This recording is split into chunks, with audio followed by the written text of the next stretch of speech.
Hello, everyone, and welcome to Nuuli Forged. We are a 5e D&D homebrew actual play stream. Words, they're things. We play D&D for fun because it's cool, and we make up the rules because, whatever. And we let you watch us. We invite you in to enjoy the game with us. Big shout out to Firelina, who's in chat for the first time. Hi, Firelina. Thanks for coming in. Hi. Hope you enjoy yourself here. And big shout out to I've Got It for banning a bot and wielding that mighty ban hammer that he wields so well. So thank you, I've Got It, for that. Mod. We don't need those scam bots in here. If anyone's going to scam anyone in this stream, it's going to be me. We have our own bots. We don't need yours. Yeah. As you can see, and we're getting a spoot right now, it seems. So let's just do a little shift over to Spoot Land. Great. Yeah, the whole screen just went blah, blah, blah, blah, blah. Yeah, it went all crazy and wild. You may turn the camera off again? Is that what you said? Hang on. You're still dots. Indeed, you're still dotting. Oh, I can see Matt. Oh, technology. He's against a glowing white background, but I can see him just fine. It's Spoot Went to Heaven. Actually, looks like the set of the load-in I've been working all week. So... It's been very popular the last few years. All white sets. Yep. Oop. And we have Greg. Or an iguana. I'm sure Greg is something. Gangs out here. We'll take the iguana. It's not the same, but they're still cool. It's not an iguana. It's a Komodo dragon. Oh, sorry. It's a small It's picture. also less than an inch wide on my screen. Yeah, so it's a tiny picture. It's a lizard of some kind. It's a very large iguana. Yeah. It's very... Yes. Ooh, all kinds of techno crazy tonight. Yeah, for whatever reason, Matt, you are just two glowing dots. Try rejoining if you'd be so kind. Spoot has transcended this mortal plane. That sounds about right. Yeah. Oh my god, who am I and what am I doing? There we go. Now I have all of your glorious faces. And to pick it back up, hello everyone. We don't have our shit together. It's live, baby. We're doing it live. Oh god, we're alive. We'll fix it in post. Fine. It'll be great. We'll fix For it now. in post. No, stop it. It looks great from here. Yeah, it looks great from my bar stool. That's something I learned in Salt Lake City. Apparently, that's what you say when you're like, I'm done with this project. You've That's never fair. heard that before? No, surprisingly, I have not. You think I would have, but I did not. Looks great from the bar. Also looks great from my living room. Yep, I've heard living room. Same I thing. hadn't heard like specifically from my bar stool yet, but that's okay. There. Anyway, so hello everyone. We're here. We're gonna play some D&D. It's gonna be fun. We've got all 5 people here. It's gonna be amazing. Couple of note keeping things before we get the ball rolling. First off, happy International Women's Day, everybody, to all the international women out there, or national women. Not just the national women. Only the international women, and only the international ones. Well, now where are you saying that from? Because that could change depending on your current location. That's part of the puzzle. Because we got puzzles tonight. It's gonna be fun. Oh, fuck. Mm-hmm. No more puzzles. Aha. Also, big shout out and thank you to Insomnia Night RPG and Cap Corgi, who followed us last week, or in the last week. So thank you very much to Insomnia Night and Cap Corgi. Love a good corgi. So indeed. I was going to say, our own corgi? Yeah. Doug? Yes. Mucho beneficio. I don't know. That wasn't anything. That was just words. Anyway. Hi, everyone. Still hard. Hello. Hi, guys. Words, still hard. Hello, gals. Hello, Still days. Hello, hard. thems. Words are just gonna be hard. Yeah. All right. So somebody else please start talking as we introduce ourselves, your characters. D&D! I need someone to roll a d20. I am all off the world today. Wow. Gotta call roll some not it. dice. That's you. You weren't here during that shit show. Oh, I should roll it. Is that what you're saying? Yeah, uh-huh. Roll Yeah, that do d20, it. Matt. I don't even know how any of this works anymore. Hit the button with the 20 on it. Oh no, dude, the Chrome is frozen. Oh no. Stand by, Chrome is happening, I think. Thinking hard. Why is it always the same nights? Technology is a beast. It's true. Oh, I attempted to switch from Apple to Android over the weekend. It did not go well. You probably can't see it, but I rolled an 18 in D&D Beyond. Great. I will take that. Huh. Yeah, they don't like it when you jump ship. No. Yeah. Couldn't Either direction. even won't get get messages for a my while. it didn't even import all my contacts, and it was supposed to be like a direct copy, and It's on purpose. it was Mm-hmm. utterly dissatisfying. Because I was happy with the price point of the Android, but I'm not as much happy with the price point of the iPhone. So anyway. Fair. Anyway, Matt rolled an 18. That is fun and fancy, and this is going to be kind of an interesting one. So, beloved players, please introduce yourself, introduce your character, and tell us, does your character typically dream in color or in black and white? I don't even know what I dream in. Hey, well, you get to make the choice now. And let's start at the bottom of the stack, or the top of the stack. It depends on how you look at it. We're going to start with Matt. That's a good question.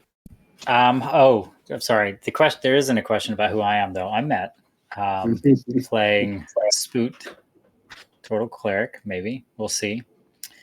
I don't know. Can turtles see in color? Sure. I feel like I've definitely described things in color before, so yeah, we'll say he dreams in color, because I think also you have described the woman that he has met in his dreams in a golden way. She's usually silver, isn't she? In a She silver is, way. but That her was a eyes test. but her eyes are gold, so it works out. I figured Both are silver would be a little potentially too true. close to be like, could be black and white. I said silver, but like, Yeah. I dig it. All right, let's slide right over to Mike. That's me. I'm Mike. I play Defect, the Arcanaton Barbarian. And Defect dreams in colors. Bright, vibrant colors. I love it. Only primary colors, no like hues or grays or anything. No, just RGB black. neon pink and Neon pink. Neon electric green. Okay. Technicolor. So like Has to be 90s primary No colors. color. There we go. Yeah. Techno. The 90s Oh. aesthetic. I love it. No, I'm thinking of those 90s windbreakers that were just like Yeah. salt on the eyes. Yeah. Oh. Defect was saved by the bell. Moving on down, we got Amber. Howdy, I'm Amber. As always, I'm eating dinner. Welcome to my life. Sorry. I play Greg, the Goblin Artificer. And I mean, most of the time at color, but there is this one dream where I'm dreaming and I have a hat on, and the person I'm talking to has a hat, and she's looking at me, and she just looks really dramatic. And then it's like I can watch everything, and it's like back and forth. And then somebody says, "Here's looking at you, kid." And then that's my dream. That's the only one that's ever in black and white. It's really confusing. What kind of a hat is it? It's like one of those hats that's like round and then it's got a little pointy bit, and then there's like this ribbon that's around it, and there are little dents in it. I love it. It's fantastic.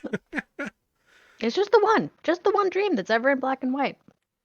Fair. Stare, stare, stare, dramatic moment. Here's looking at you, kid. And that's the end of it.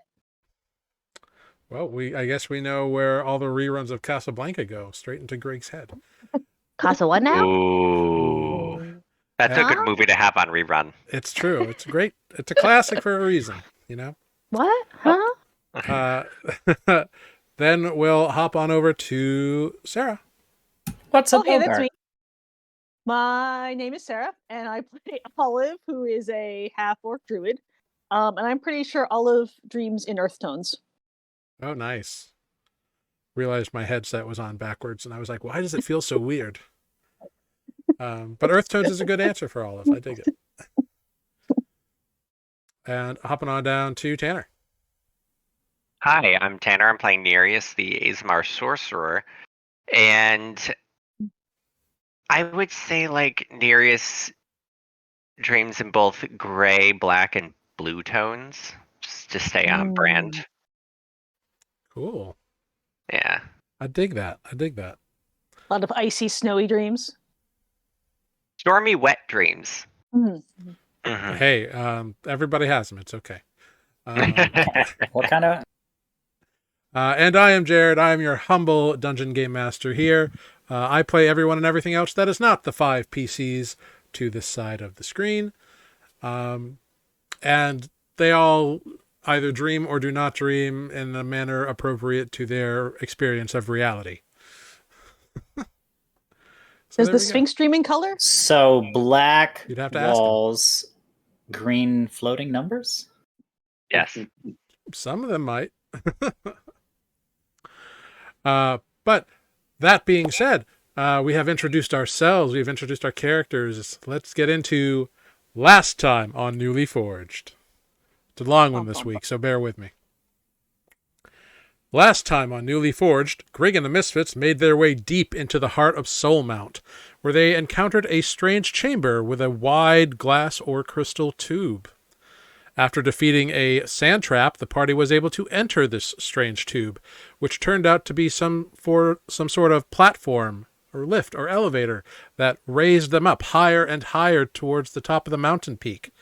25 minutes they rode this platform, and at the very top they were met by a warmly lit chamber wherein dwelt a strange creature with the body of a feline, like a mountain lion or a lion, I suppose, head of a humanoid, and the wings of a mighty eagle, a sphinx.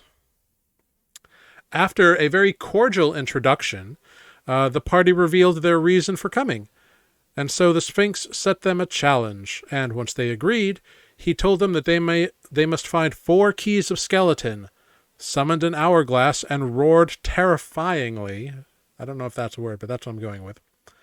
Sure, Which why not? succeeded in frightening Nereus, while 4 elemental creatures appeared by manifestations of their element. A cyclone brought forth an air elemental. A lit brazier burst to an even higher flame, and out came a fire elemental. From the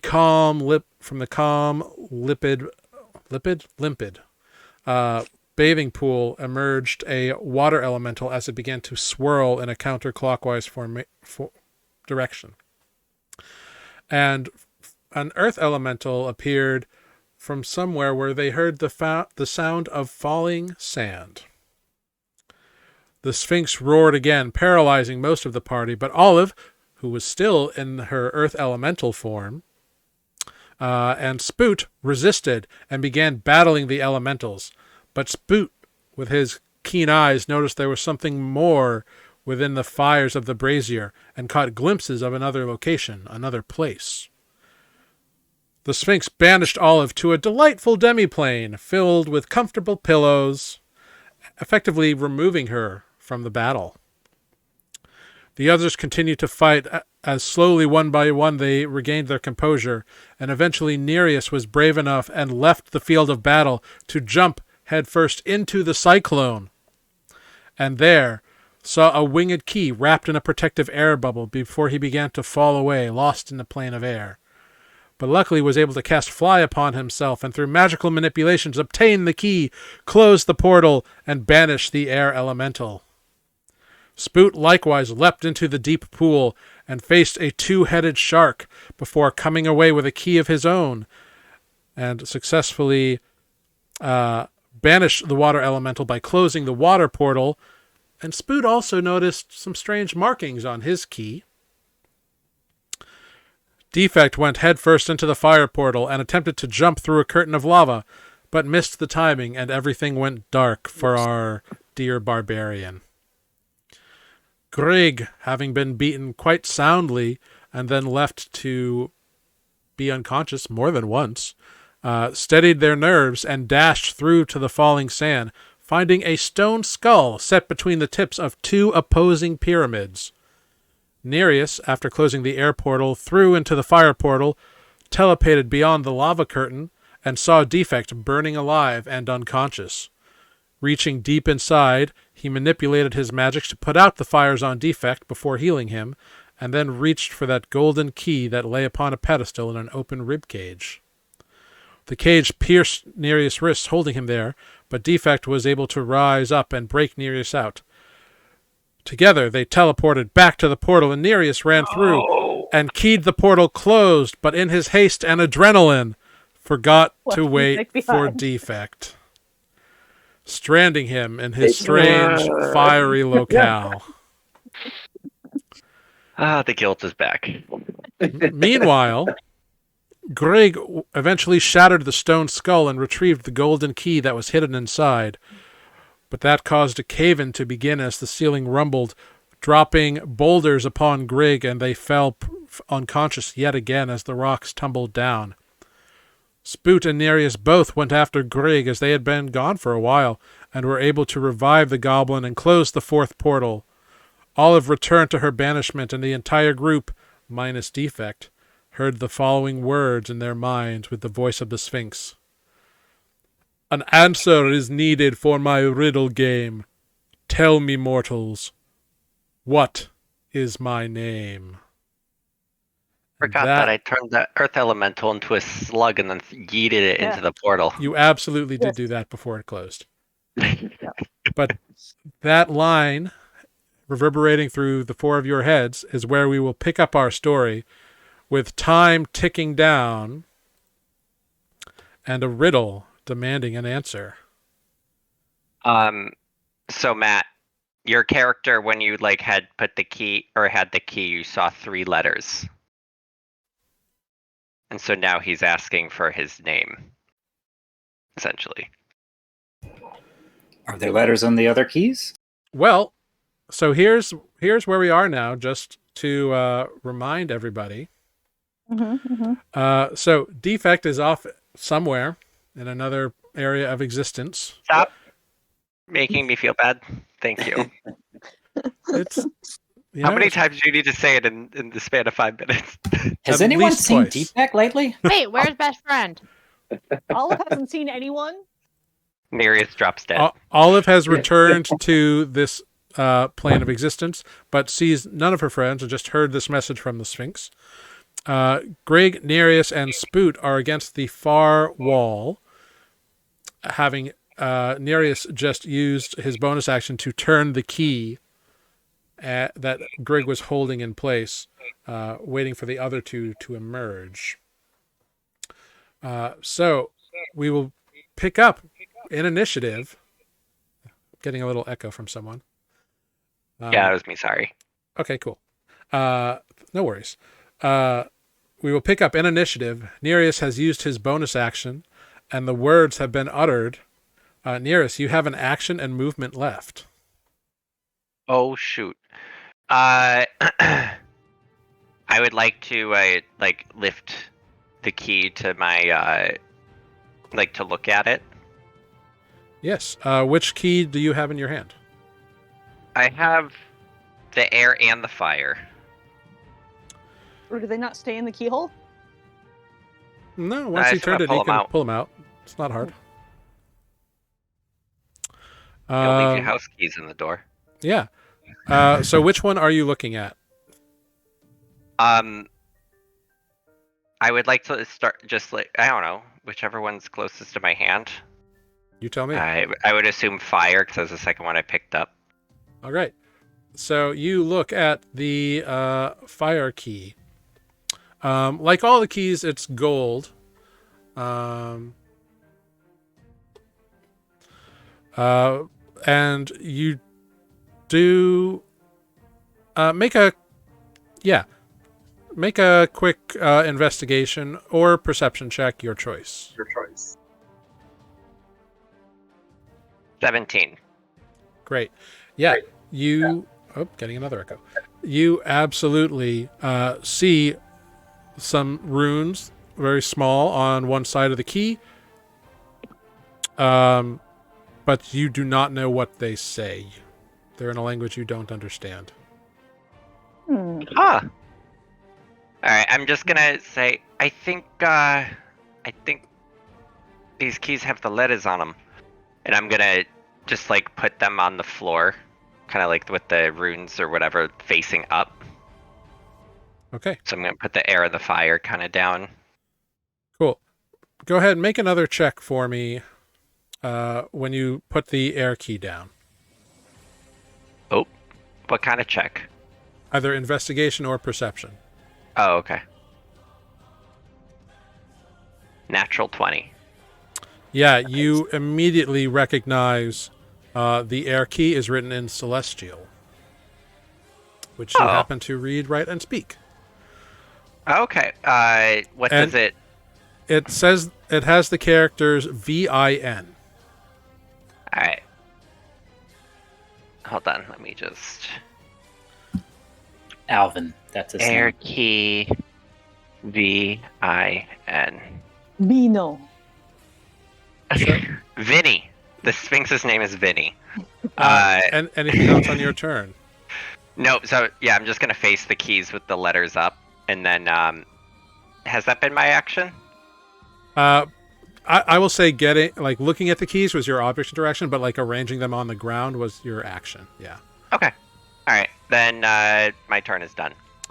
At the end of your I'm turn, gonna say, quick, put the keys down so we can figure it out.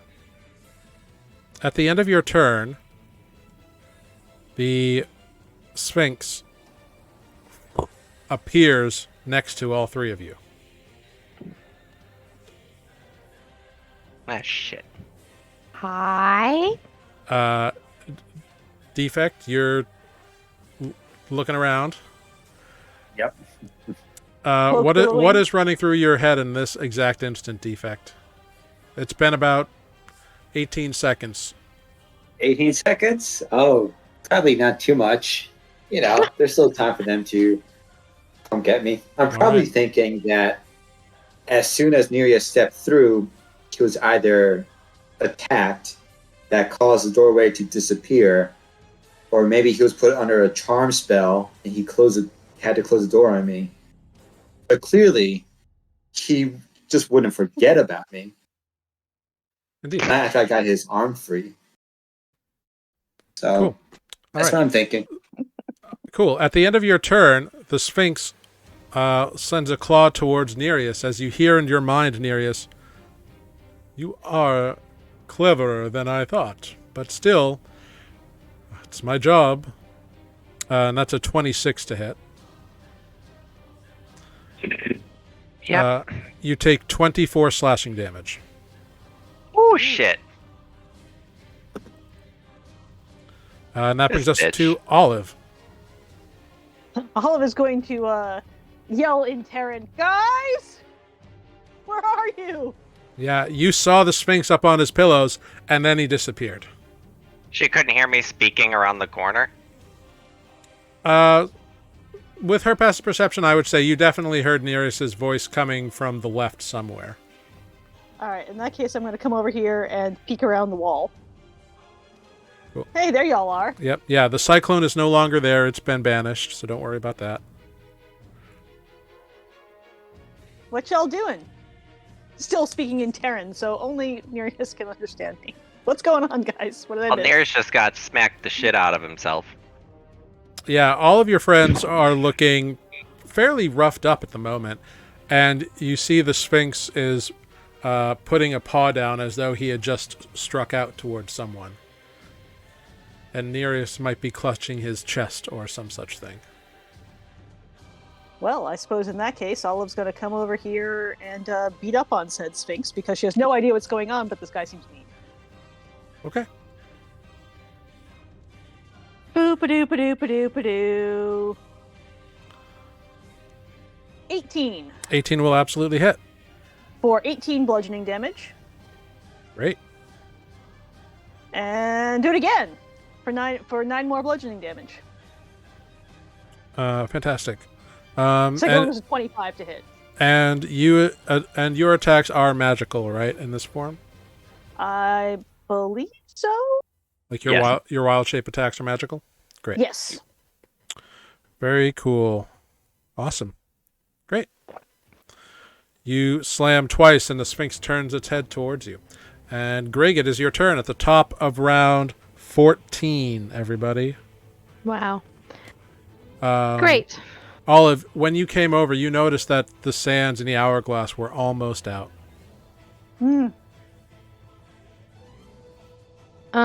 Greg, I want to be responsible. Oh, no, you didn't use the boots of the Quickling on your last turn, so you're okay. Go for it. Yeah, no, I did not. I didn't need to. Yeah, I'm gonna be responsible, and my little pony, my little cannon, is gonna pop out in responsible form. Chomper, here comes Chomper in protector form. All right. And gonna give ourselves a little HP and The key. yeah, I if I can like free action just as I'm transitioning, pull the key out and be like, I hear ya. But Yep. I'm gonna do some responsible choices. And you have the Earth key in your hand, right, Greg? Yes. Which is great news. Greg,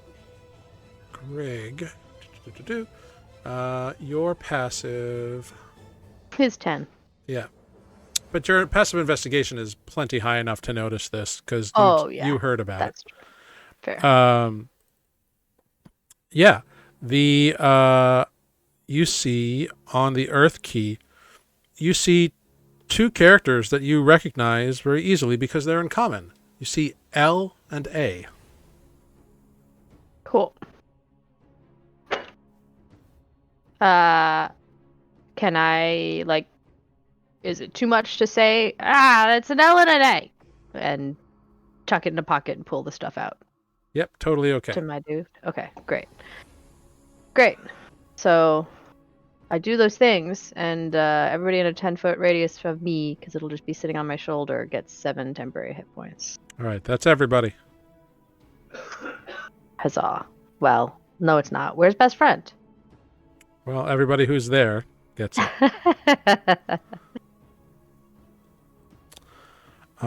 Very wonderful and cool.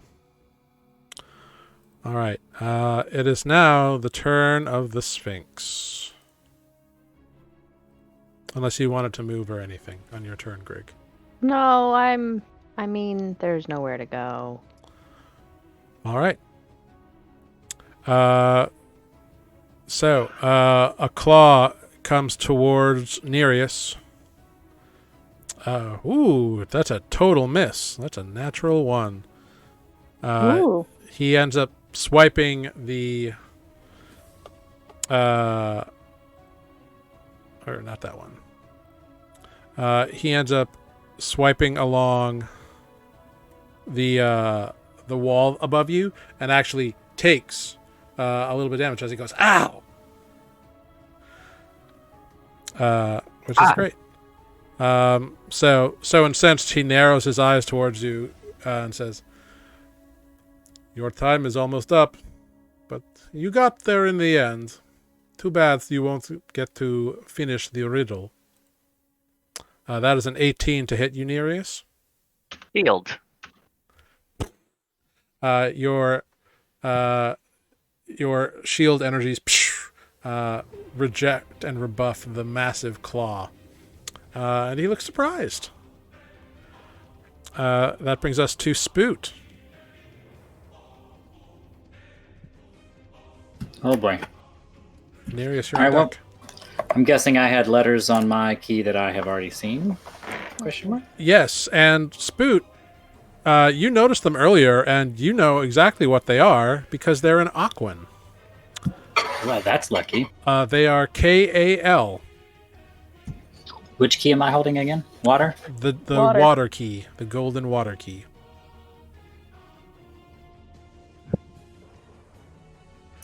KAL, I'll say out loud.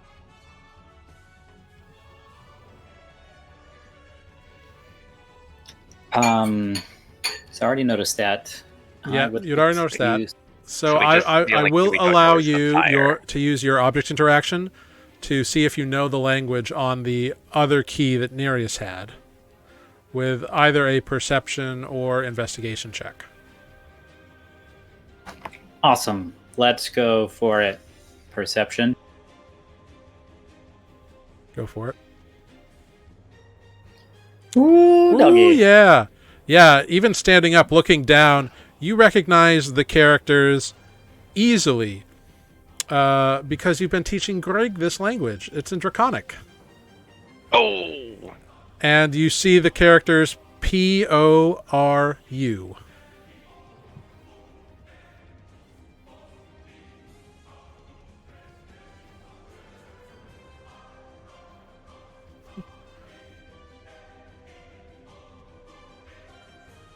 Okay. I was about to say I'd like to type these all out, but we have no idea what order they go in, do we? No, that's what we have to No, figure out, but You, that's all the it's- you letters. do not. So It's a that word that game. is your object interaction. So technically, you have your bonus action, your action, and your movement still, and a reaction, I guess. So you can speak on your turn if you want to try to shout things out. Okay, yeah. I will speak out loud to the party all of the letters that we have in no particular order, I guess. Per key, I suppose. KALPORULAVIN.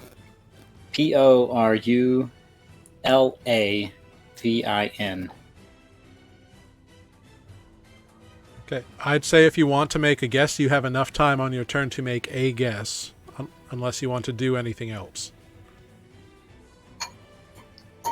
Oh god, I don't even know. What happens if I guess wrong? You don't know.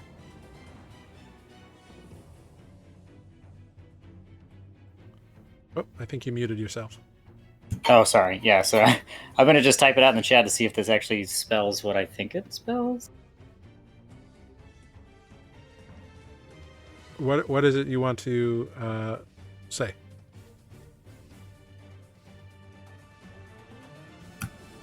Calvin Laporu. Okay. You say Calvin Laperoux. Anything else on your turn? Bonus action. 4th level spell. Mass healing word. Everyone but the Sphinx. Okay, go for it. And defect, because he's not here. Oh, We're going to keep saying it. I hate you guys. Yeah. Yep. Everyone gets 8. I know it's not much, but it's a little. At the end of your turn, Spoot, the Sphinx looks at you and says, "Oh, you were so close, but time's running out for you all."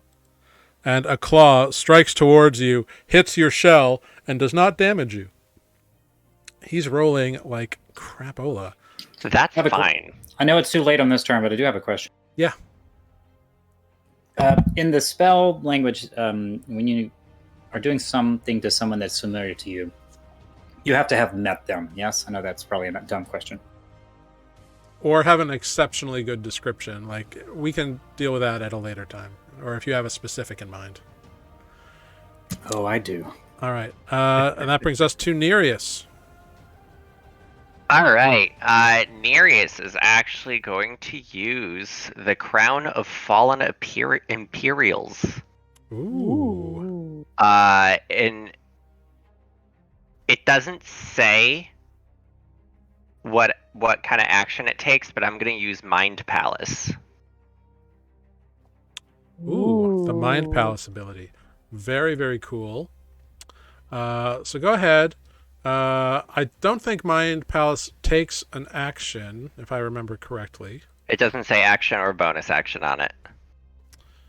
Yeah. Yep, you could just do it. Yeah, there's no action required for it. So go ahead, read what it does. When attempting to remember a detail you have forgotten, put together clues of a mystery or some similar activity, you may use this feature to gain insight into the solution. The DM decides this form of insight. Once you use this feature, it cannot be used again for 1 week. Excellent. Fantastic. Let me just check something real quick here. No.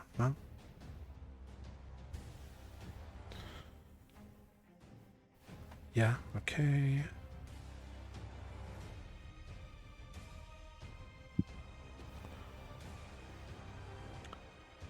Cool. So you're thinking there, you're trying to put it together. Go ahead, give me a... Go ahead, just give me a straight intelligence roll with advantage. As you gain an insight into this sort of thing. Knowing what you do about the elements, you're someone who's born, like, partially of some element here. There's elements in your background. So with a 16, you know that the first elemental that you guys saw was the fire elemental. The last one you saw was the earth elemental. You're not quite sure whether the air or the water elemental came second. But you know the fire elemental was the first one you saw. And the earth elemental was the last one you saw. Okay, so that was Poru. Mm-hmm. And you said the Earth was the second? The earth was the last one you saw. Okay. So I thought it was just a jumble of letters. Okay, so Poru. No one would be that cruel. It's too arbitrary. Or would I? Well, if you would, then we're done. Which, by the way, this ability that Nereus has just used is a super powerful one, and he got a big-ass clue from it.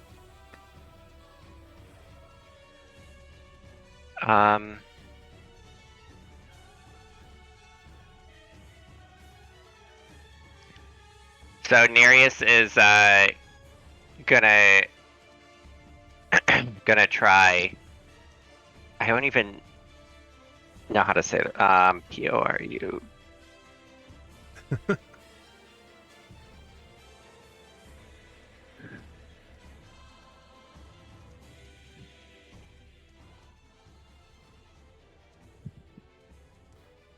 What's your guess, Nereus? That Rumpelstiltskin. Oh. Poru Calvinla. You see the Sphinx turns his head towards you. Make an insight check. Shit.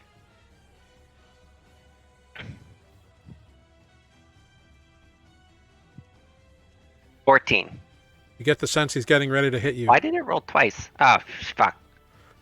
Nereus is. I would say you do have time to say another thing because the Mind Palace is like a free action. It doesn't require an action. So you just said this one, and we'll say that was like half your thing. So you've got another 3 seconds to speak. Okay, so I'm gonna say, What amp? I hate this. Poru Vincala. Yeah. And then I would actually like to hold on, what spells do I still have available? I've got one. Well, as soon as you say Poru Vincala, the Sphinx pulls back, and you all hear in your minds, "Just in time." As unseen by any of you, the last few trickles of sand in the hourglass plink, plink, plink. Congratulations. I cast Fireball. You see the demeanor of the Sphinx completely changes as he is right next to you. Ah, I was really worried you weren't going to get it in time. But you have done very well. You smacking me in the face didn't really help very much. Yes, I am sorry about that. It is my job, after all. Now come, let us discuss these things as civilized people, shall we? Right this way. And he turns around and kind of walks around the wall and goes back up to his little perch of pillows and just kind of sits down on them, waiting for you all to make your way over. Hey, where's Defect? Before we begin, I must ask if it's possible to retrieve our friend who seems to have been left Where is behind. Defect? I don't know where. Well, you Defect don't know because I didn't say anything. All right, we have no idea. Where's Oh. Defect? Yeah. Do you know where I Defect just rushed is? from one portal to another. Well, I- I Did know you that see Defect? I know that your other friend entered the fire portal and did not return before it was closed. What? Can you open it again? I cannot open that particular portal again. However, give me a moment. And the walls emit this that kind of weird yellow particle thing, and he gestures towards the doorway which you all entered through. The one that led to the elevator shaft. Where are you sending us? He doesn't answer. He just smiles at you. All you need to do is open the door. I opened the Alright. door. All right, you rush over there, Greg. You hit the buttons madly, and the doors open, and you are hit by a blasting heat. Defect, you are standing there looking around like, what the hell? And you suddenly hear this weird like popping sound and see this bright yellow light. And suddenly, in a blinding flash, there's a doorway that's just opened out of nowhere, and you see Greg right there in front of you and your friends in the room you were previously in. Oh, You are. I step through. What happened? Okay, well, there was portals and the elementals, and Uh-huh. eventually figured out that we had to get Right. things from the elementals because it said 4 Got keys, that. and then they happened to be wrapped up in bone. And so we were Remember running that. through all those things, although I was unconscious a few times in a row. And then I don't know Right. where everyone went, but then when I came back, I went Mhm. and there was this stone skull, and I blew up the skull Right. and I grabbed the key, and then the rocks were falling Okay. and they hit me in the head. And luckily, Yep. Spoot and Nereus came in and they woke me Right. back up, and we ran through. And then we had to guess the Sphinx's name, and now the Interesting. Sphinx is nice. And then we Yeah. asked, hey, where's Defect? Can we get Defect back? And the Sphinx Yeah. said, well, I can't open that portal, but I could open this other one. So then I opened the door, and there you were. Wow. you two are perfect. Greg and Defect? Yes. Not allowed to kill Hashtag Grig or defect. Defect anymore. Well, if you kill one, you have to kill both. Right. It's a package deal. Uh, So the door closes, and you see the Sphinx close his eyes again, and that same energy, little yellow particles, all around you. And a few moments later, he opens his eyes. Ah, there we go. I'm glad only one of you was left somewhere. All of us going to cease Thanks. being an elemental All right. because I'm tired of not being able to talk to anybody. Yeah. Can you understand us at least? You can. You have- Yeah. Yeah, I can Or- understand no, she- because You can understand common? I can understand common because I can in my wild shape I retain all of Olive's language abilities, but I can only speak Oh, okay. Languages. because language is to the a fore. mental stat. You've only got rocks for vocal cords in that form. Yeah. So the Sphinx kind of makes himself comfortable and kind of sits down and looks at you all. So, To readjust all my My- things. my heartiest congratulations to you all. You have guessed my name. Well done. You have defeated my riddles and puzzles and champions. I am most impressed with your capabilities. I have a pillow. I kind of need them. They're my bed, so no. Besides, you did not come here for pillows. No. No. Do you know why But we came? thanks. No, but there was a really nice one in my demi-plane and I left it there. Oh yes, that is a good one. He knows which one you're talking about. Mhm. Was it the purple one or the blue one? Purple. The purple one is nice. I like the blue one as well, though. But it's a plane of infinite pillows, so, whatever. I want to go there. Anyway, your friend here, this ASMR, said that you are looking for a particular blue shard fragment mace or weapon of some sort, yes? Whatever item it's currently part of. At least the other ones have been part of an item. Yes. Yeah, it's a weapon. We didn't know what it was, but if you know it's mace, then clearly we're in the right place. And besides, you had the Indeed I elementals do. and the quiz and all that stuff. Yes. This was once given to my care by a righteous individual. Would you say there is one such amongst you? I know your valor is true, but what of your virtuosity?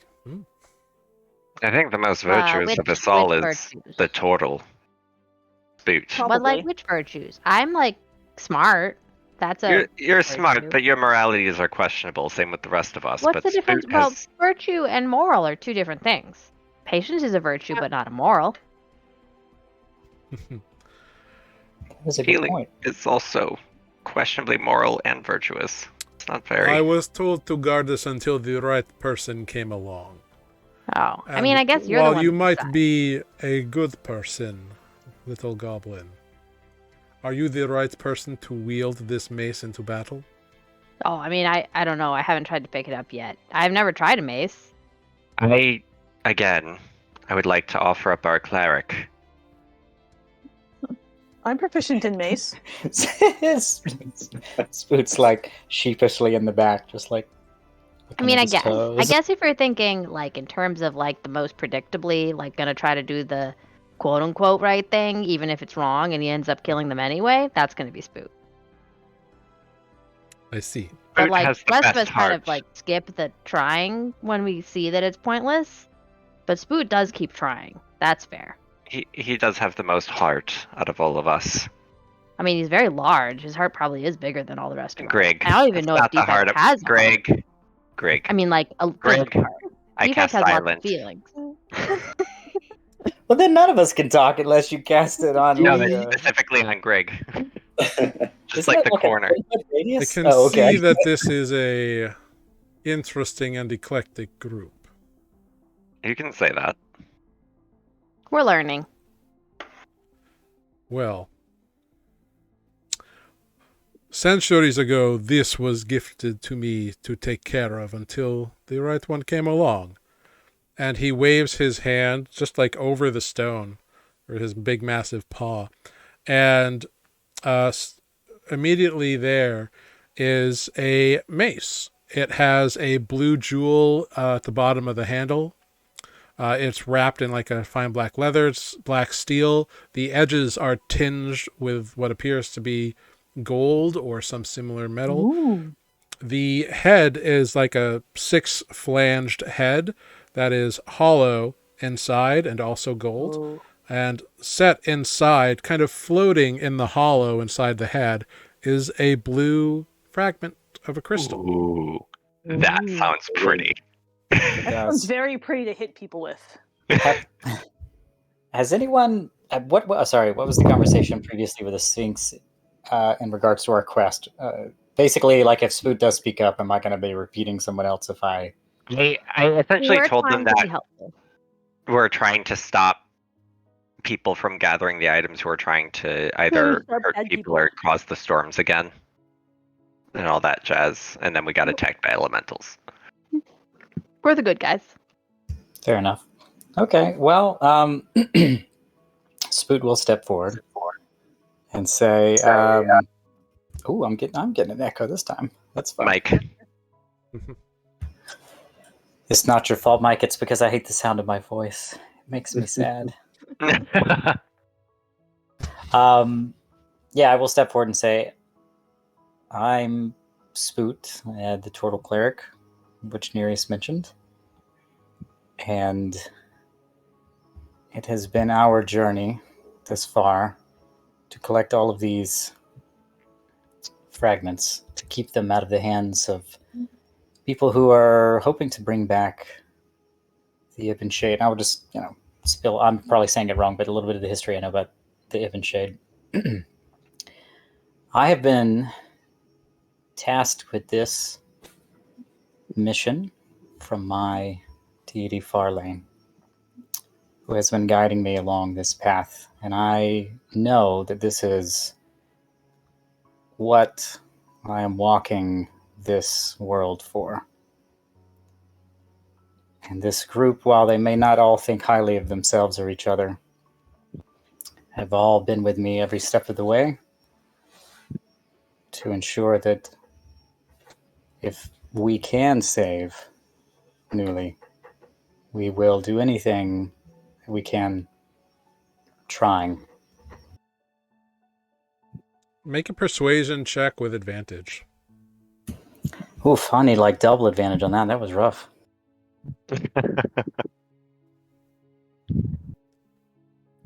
No, you said very good things. Oh, Oh, look at that. that's a nice advantage. Thank God I had Very advantage. Poor Ruben Kala looks down at you, Spoot, and offers you a beautiful, friendly smile. Says, "Then I think you, Spoot, are the one who should take this weapon and wield it for the betterment of all people of Nuuli, as did its previous owner, a true scion of Pelara. Wield this in strength, in justice, and in protection." It would be my honor. He removes his, and he kind of steps back from the mace, allowing you to pick it up. Spoot will go to try to pick it up. You pick it up easily. It feels like any other mace in your hand, except you can tell there's more to this mace than just being beautiful and well made. And now I must say, there is one in my party that has greater strength than I, and may be able to wield this in a mightier fashion with his strength. Is there any problem with me entrusting this into the care of someone that I trust will use it for justice? That is, of course, your prerogative. However, it is not always about battle with these sorts of things. It is about knowing when to use their other abilities that can become more clinch in a fight. It's something that could grow stronger as we wield it, like a couple of our items. Yes, I think I understand. That is true of all the shard-touched items. Each fragment of a shard contains multitudes of power.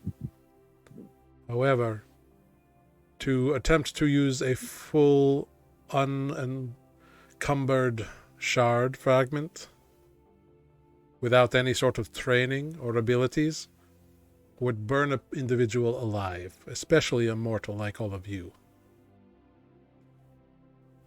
Those who have discovered fragments have wisely embedded them in weapons, which limits their capabilities, or other items, not necessarily a weapon.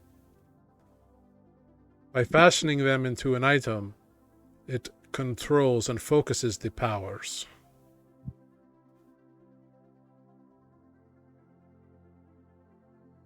And as an individual gains resiliency, mastery over that particular sort of item or skill, the power increases that they may access. The one who left this to me was not only an expert in battle with it, but was able to pacify large crowds, remove inflictions from others, and every once in a while was able to speed up the mastery of time itself to enhance their friends. Oh. Spoot gives a general expression of being impressed. Pacifying large crowds does sound just like you. Yeah, maybe then you would have to kill fewer things. I would like that. You would. Well, then I will take very great care to put this weapon in this fragment to good use, and ensuring that whatever evil is out there trying to destroy this world again will not succeed. He nods at you.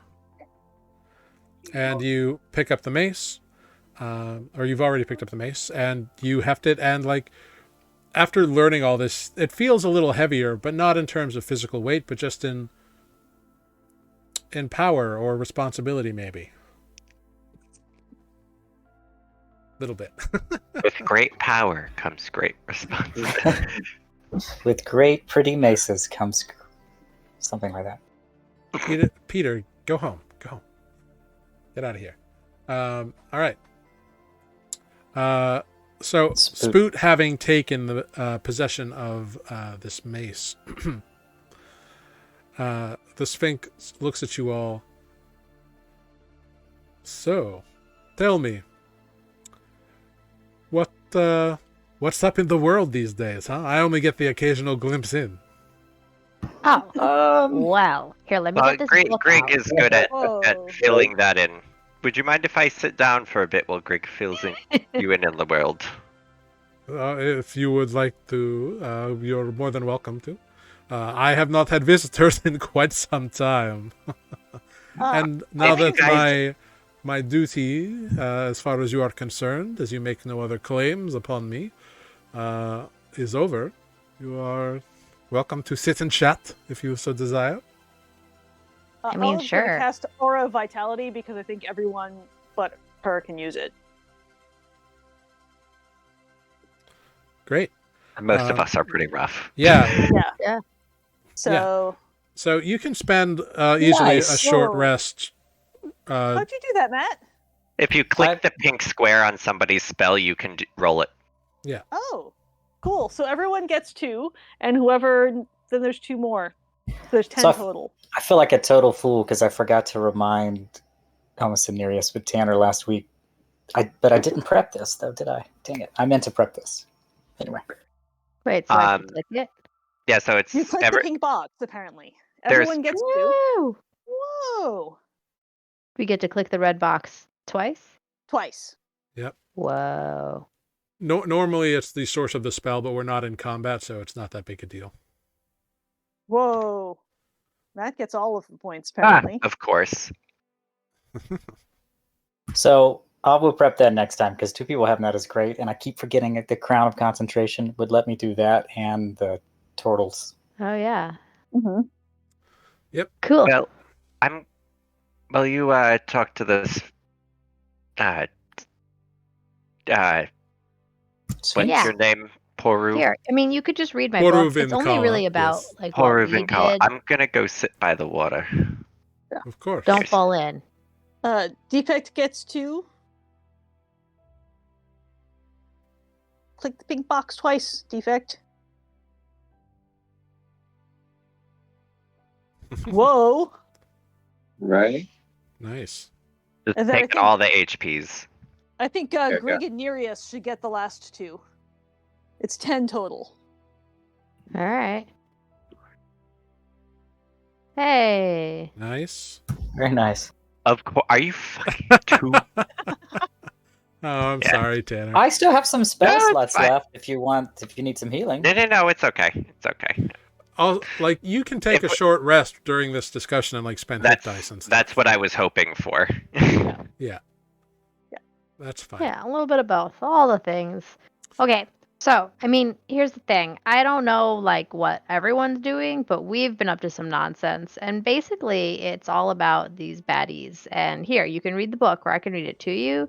Also, we found out that there was an ancient goblin kingdom. And Why that don't means you the just goblins- give me the highlights, huh? Okay. Well, we told you about the Ibn Shade. Yes, I'm very interested we in met what this is. a kobold, and kobolds apparently are not all dumb, just like goblins. And It is hard to make unilateral statements about an entire species. I know, right?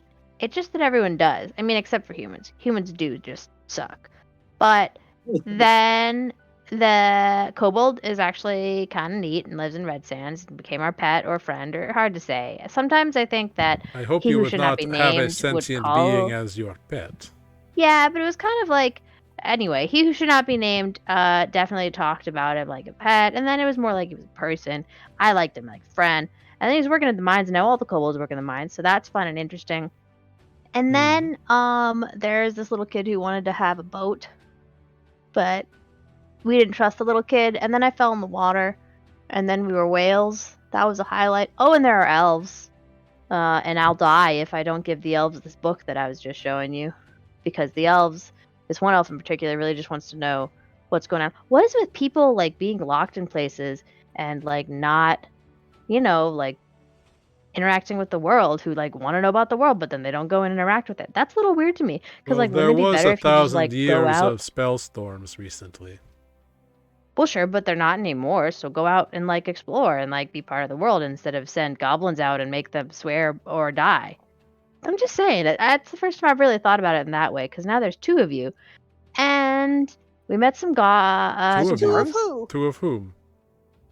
Well, there's you, who's in this tower, wants to know more about the world, and so asks people when they finally show up. And then there's Yes. this elf guy who hides I away in am his here library because in a I am tree. sworn to be here. That is my duty and purpose in this place. Oh, I mean, okay, I guess that's fine. I'm just saying, it's people like locked in towers who don't like go out and find out stuff. You have a reason. I don't know if this elf guy does. He just hides up in his elf tower with the tree, and all the elves are just sort of pompous. And they all talk in fancy questions and words, and it's very subtle and a little confusing. But mostly I think that they just like to do it because it's subtle and confusing, and it makes them think that they're cooler than the rest of us. A little bit like humans sometimes, when they're just like, well, I'm a human, I know what to do. And you're like, no, you don't, you stupid human, you gotta listen. And then... It sounds like the elves of the Verdentious Causeway have not changed much in 1,000 years. I would say you're probably right. Not that I knew them 1,000 years ago, but you clearly did. We met some dwarves in Drow that would echo that sentiment, so... Yeah. I mean, they also sort of locked themselves up in this tower. I mean, it was not really a tower, like the passageway and stuff. Oh, it was really cool. There were these traps and these walls that were like thousands of years old, and so it looked like it was walls everywhere, but then it wasn't actually. There were actually doorways. And then we went through one of these tunnels, and then there were these traps that kept getting us, and we couldn't tell because all of them worked differently. It was super cool. I guess you'd know about old stuff though, because you've been around for a long time. I'm trying to think if there's anything new that's really worth finding out about. I mean, there was the burning forest and the... Oh yeah, and we killed a dragon, and then we killed another dragon. That was a And couple of Defect dragons is at a this point. real tough guy. He killed the dragon, and then we turned some people into ash because of this cool axe. And Defect is apparently not one of a kind, which we didn't know. I don't really like Defect's old friends, but that's, neither here nor there, because Defect likes them, and so I'm trying not to hate them. And We might have killed the leader of Barteria. oh no, we did, but he's a vampire, so it's okay. He'll probably be undead. Vampires rule an island. That's fun and exciting. Probably didn't happen 1,000 years ago, although I don't know. Not that I recall. And then there was the time... I can see you have had many interesting adventures. We bumped into an old friend of yours, perhaps, and then I'll describe to him the Sandwich Man. His countenance immediately changes. Why would you do that? He specifically said not to say that. I'm joking. No, you said it. You did it. Why would you do this? You are involved with Meridian. I jokingly called him the Sandwich Man, so I wouldn't say his name, sorry. But then you described him. I guess I did say that. Yep. Nobody likes the Sandwich Man. Every time you bring up the Sandwich Man, why would you... Meridian is a force of pure and utter chaos. He manipulates the entire... That's Sandwich Man. He manipulates everything to the betterment for his own enjoyment. We must admit, I don't know much about him or if he should be trusted, but he has appeared to us. He does keep showing up. If he I has don't really expressed like him. interest in you, you should do everything you can to avoid his interest. He brings nothing but trouble and destruction in his wake. This is good to know. And then I we had our fortunes told in the woods. From By Oh, who? yeah. I forgot about that. Ooh, do you have any tricks up your sleeve or anything useful that could be good to defeat a half giant who can turn into gas and is a total jerk? Well, I Like cannot... burn down a village. That does sound quite jerky, I suppose.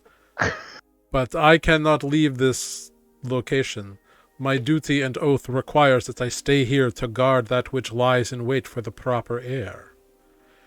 Wait, there's more stuff? In time, the winged sun will fly again, and this new world will have a beacon to follow. Until that time, I guard the twilight waiting.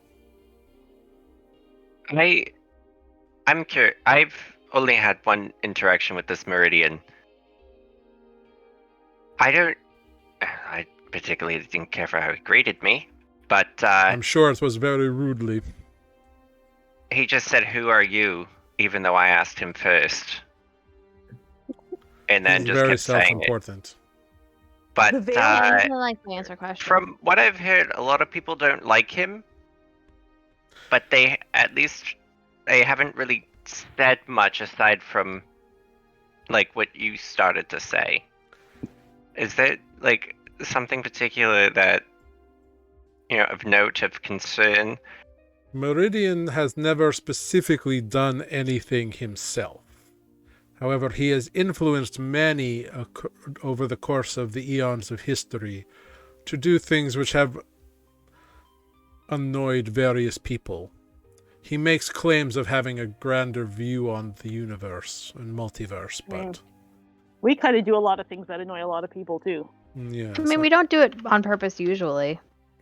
But he said he uses others to achieve the goals he wants to see happen.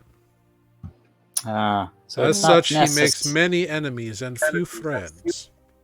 Not necessarily. If he's sending us to go and get these shards before this Ibn Shade, essentially, isn't that in the benefit of all?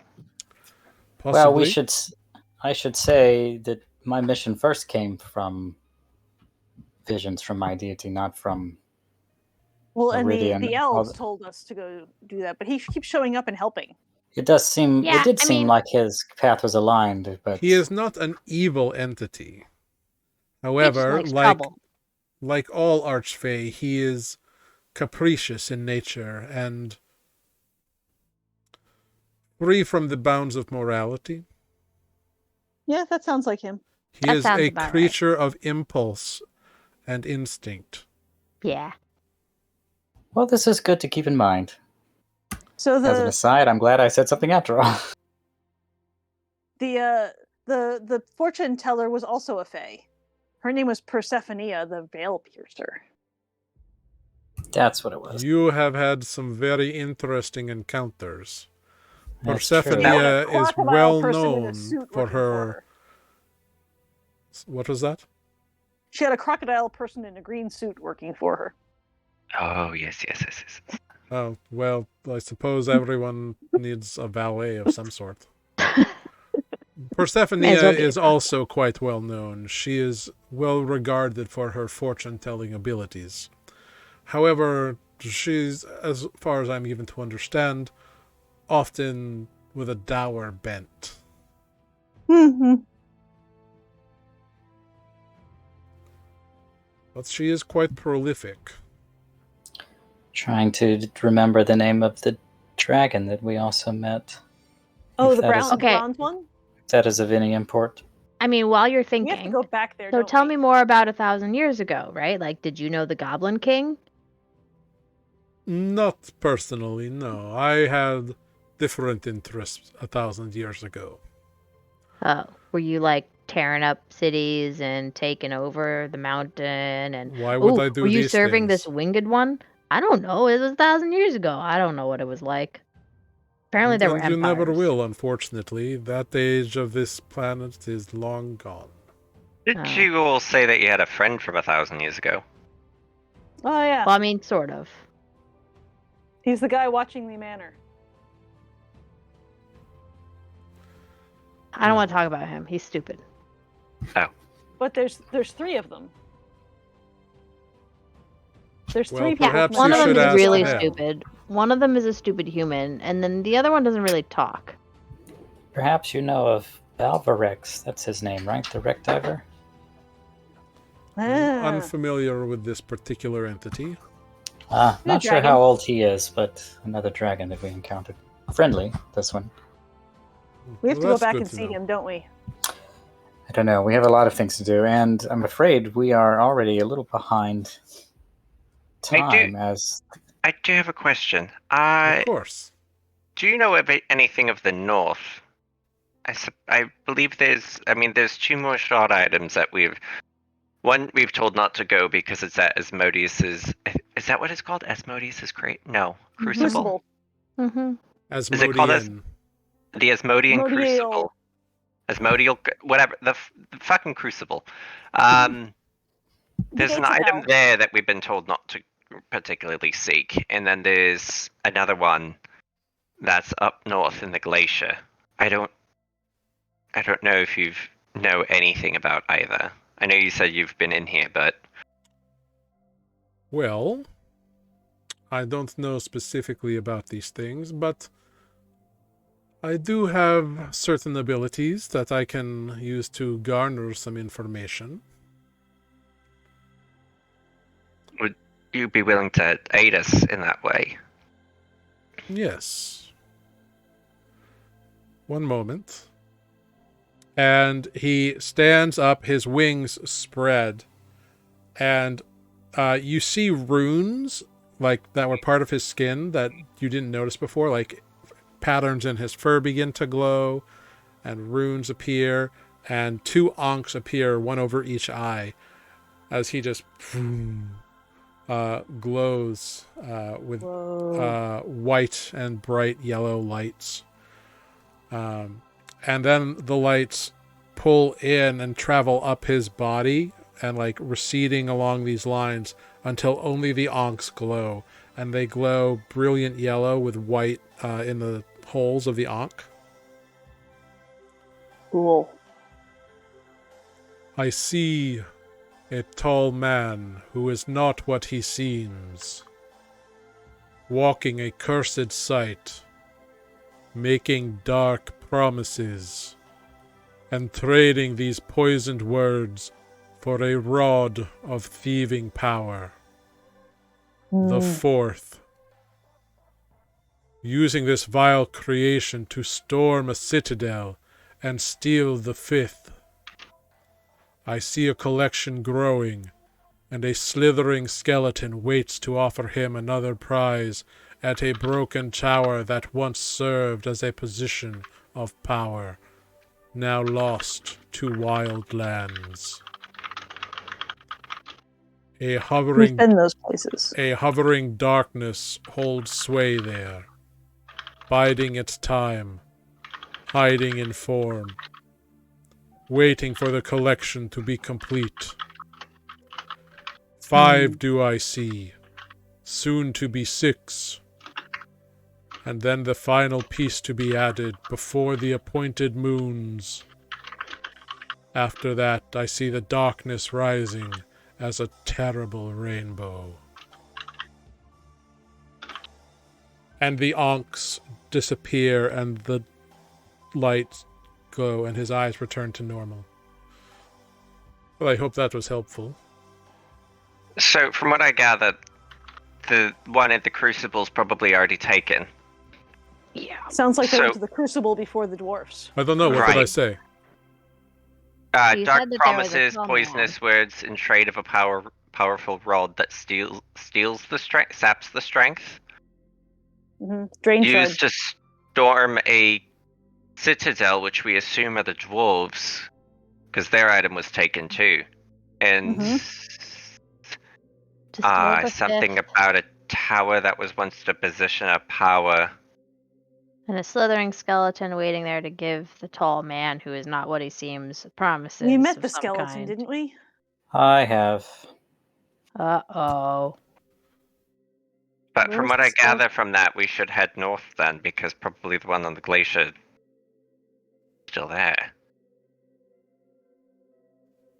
Well, Sounds like the slithering skeleton has not yet given whatever it has over. Where was the skeleton? Where did you see it, Spoot? Well, this party, minus you and Nereus, have encountered it before, I believe. And I last saw it in an ancient library. As an aside to the DM, was it a library? I can't remember what it was now. It was a Okay. ruined library that you learned through your explorations there what used to be a stronghold of the Ibn. Yep. Hmm. I bet that's where it be. So if he's heading to that one, do we want to try to beat them there and risk confrontation with him? Or go north? It may be too late. I'm not sure. When I last saw it, it was searching for whatever it is. Spoot, make Yeah, a it history said- check with advantage. Awesome. Let's see if I have to use my power. With a 24, Spoot, you perfectly recall the notes that you had read and taken, and you recall in this library underneath the mountains that was destroyed. The Sphinx's vision specifically mentioned a tower, not a library. And you also remember that there was a tower mentioned in the notes you took. Thank you.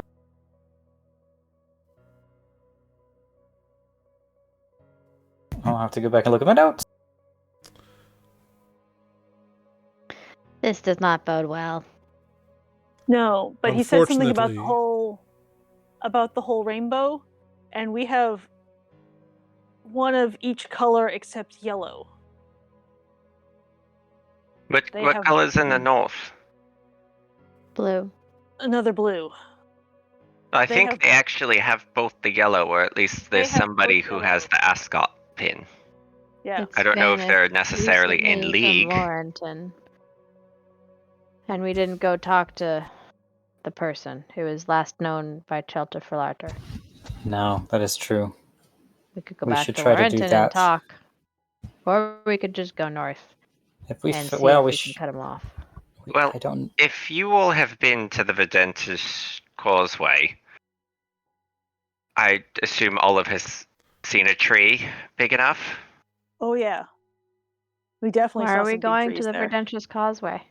Or if you want to risk going to Laurenton, you can ask the guy, but there's no guarantee that, he'll be able to. Oh. Might be worth a shot. At this point, I'm not so sure if it's a race anymore, or if we're going to have to try to reclaim something that hasn't been handed over yet. Well, they said it's been which one? The one in the north or the one in Laurenton? Because the one in Laurenton was already taken by a gray-skinned man. We don't even know if they're in the city anymore. Probably not. Right. That was a yellow one. The other yellow one was Fluxus's ring. Which They they took already it. have. We So, know they have. the yellow one, the second yellow one that's in the ascot pin could be in the hands of a third party. Could be. But again, don't know where they are. Yeah.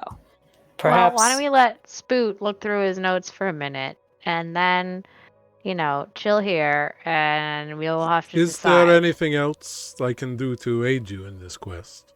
I don't know. Actually, Facing world-ending odds is not something I'm comfortable with. I can understand that. You seem to know a fair bit. Have you seen this before? And Nears is just gonna walk over and show the markings on his back. Ooh, okay. Yes. Cool. Ooh, are you the winged one? You had wings at one time. They don't stay. I mean, sure. Fortunately, I am. So maybe you're a winged one. It looks to be a bit of an amorphous design to me.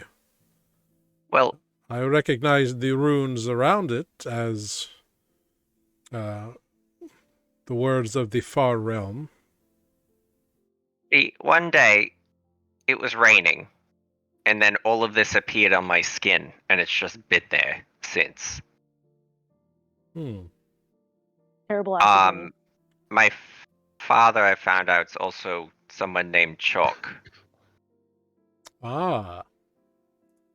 I don't know if this has anything. I get these weird dreams of people standing on a cliff or an edge of something with a storm coming, and I don't know if it has anything to do with this thing that's on my back.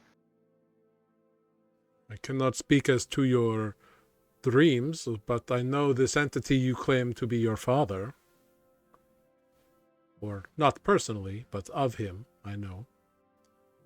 It is said that Chalk is a warrior in the ranks of one of the greater deities, the Storm Lord. Mm-hmm. And as such, revels in competition and celebratory actions thereafter. Chalk is known to cause rainstorms with his lightning axe and to enjoy the company of mortal women. Oh, good to Really? know. Good to know. That's weird. But interesting. So, I don't know. Do you know of somebody anywhere that might know what this thing is on my back? Unfortunately, my contact list has depleted much in the last 1,000 years. But What happens when you're without much? if you can find someone who traverses with strange eldritch beings, that would be a good start. Noted. Well, that was worth a shot. Of course.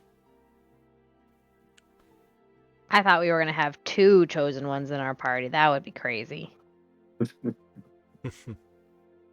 I'll just continue to hit people with lightning for now until I know more. I'm down with that. That works. It's like Defect just hitting people with an axe until he figures out more. Yeah. Pretty safe. Oh, Just hit until you learn. So, shall we? I can bring us somewhere with more trees if we want to head up, maybe to the causeway.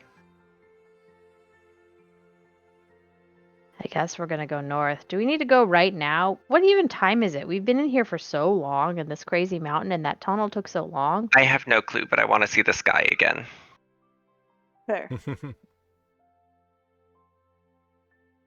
Okay. I mean, If you're ever, it's been hours since you Saw the sky. well, since you entered, so it's probably It was at like least 4 midday. hours before we got in. Yeah. Yeah, because you had a bit of trouble getting in, and then you traversed for like 45 minutes, an hour through the mountain, and then rode 25 minutes up, and then battle, and then this kind of recovery period. So it's probably afternoon at some point. I mean, do you mind if we go? I mean, you could always come and look us up, find us if you are bored and want to go check out the world, or can leave somebody else in charge for a couple days. Go visit, go see the world. Well, you mentioned this figure of who has another one of these items that you are seeking. Yeah, they have several. It really sucks. You said they only had one. Okay, well, the group definitely has several. I think that this person might have up to 2 because they were just at one place, and it sounds like they were using one, and it sort of lines up with whatever you said when your eyes were glowing. You are speaking of the tall man. Yeah, I think he's an half giant named Oligar, and he sucks. He turns into I was mist. talking about this other individual from the town. Oh, Shelter Fulliter. Fulliter Chiltern? Well, Shelter Fulliter. you said he had an item stolen from him, yes? Yes. Yeah, I mean, that's what it says. An ascot. Well, I can see if I can discern anything about this. Wait, really? That's awesome. Yes, I can How are you so smart even though you're trapped in a mountain? Divination is a special gift to my kind. Cool. And I have Wait, you don't trained look in a it. gift horse in the mouth. And I have I'm not. trained I'm in trying its to understand. usage You know for me. many centuries. That's very cool. Just, out of curiosity, is it like because you're tied to a deity, or is it because you just like have a lot My of time on your hands and heritage can is think? that of the upper planes, but it is more just a natural thing and extensive training. Very cool. Much like how you could learn to jump 5 feet in the air if you really tried. I really tried, and that's how I have magic. No one taught me, I just figured it out. It's a similar thing. Now, let me see if I can summon any sort of information. And once again, the lights and runes upon the fur patterns glow, and the ankhs appear and glow. And he begins speaking. I see a dark figure hiding in a bright dream, encouraging shadows to flourish beneath the light. It holds a shining influence, one that keeps the light away as the cancer grows beneath, forever binding itself to a brilliant ideal.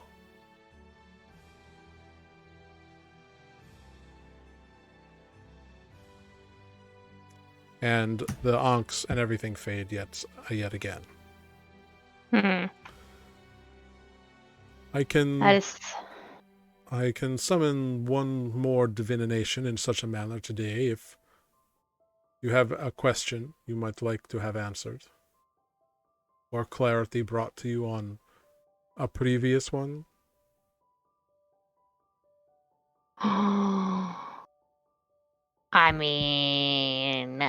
I don't know if I would pick divination over science, but we do have some pieces of things. Ooh, wait! We should check on Fluxus. We should check on Fluxus. I can You send. can talk to Fluxus, I can yes. send them a No, message. yeah, sorry, just thinking about like Doesn't he have things a we can sending find stone? out about. I just realized. And I also just kind of Paduke. throw that item at him last time and we didn't speak again. We The did sidebar. I briefly. will send a message to Paduke. Oh yeah. Hold on, I'm just like checking my notes to see if there's anything I need to ask Copy about. that. I mean, I might.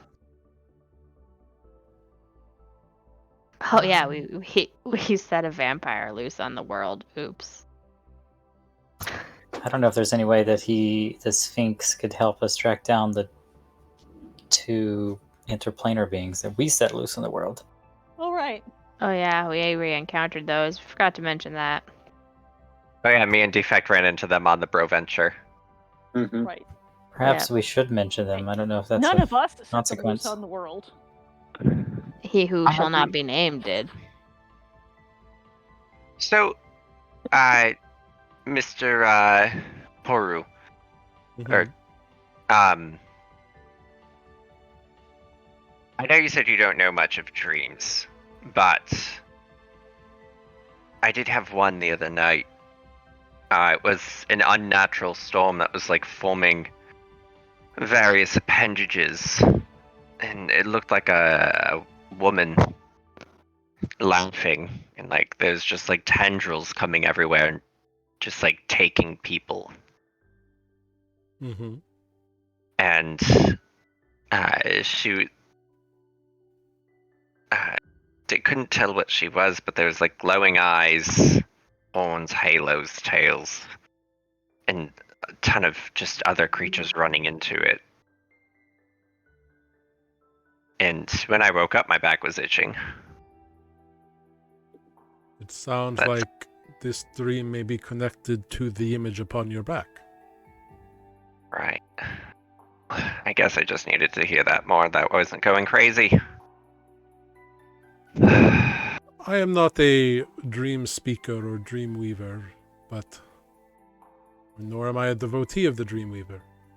for that matter, but I look more towards prophecies. It's one reason I do not much care for Meridian. He meddles with things and alters probabilities and changes the outcomes of prophecies, which I view as quite infuriating. I could get that. That's fair. That's fair. I just wasn't sure, since you're someone that knows prophecy, if that would be. If- When will the next Goblin Empire be? Whenever you build it, little one, I am sure. Oh, that is concerning. You see he smiles. Okay, but also, who has been watching Defect? We hope that it is just, Defect's friend who I don't like, who tried to take him away, and it was very tricksy, Oh, and right. I don't appreciate it. But what if it's actually, like the Ibn Shade? We encountered it a couple times. They tell me that there is this glob, and that it's probably from scrying. I think You know, with that? I Spoot saw it last I time. would have no knowledge of who that could possibly be doing that. Oh, that wouldn't be a divining thing. Okay. Do you know if there's a way to trace that? I'm just curious. If you're someone yeah. that knows Is there anything we could divination. learn from you? Like, If I don't know, I it could learn is some tricks. possible, but extremely difficult. It is easy to detect such a spell, but it is much harder to trace it back.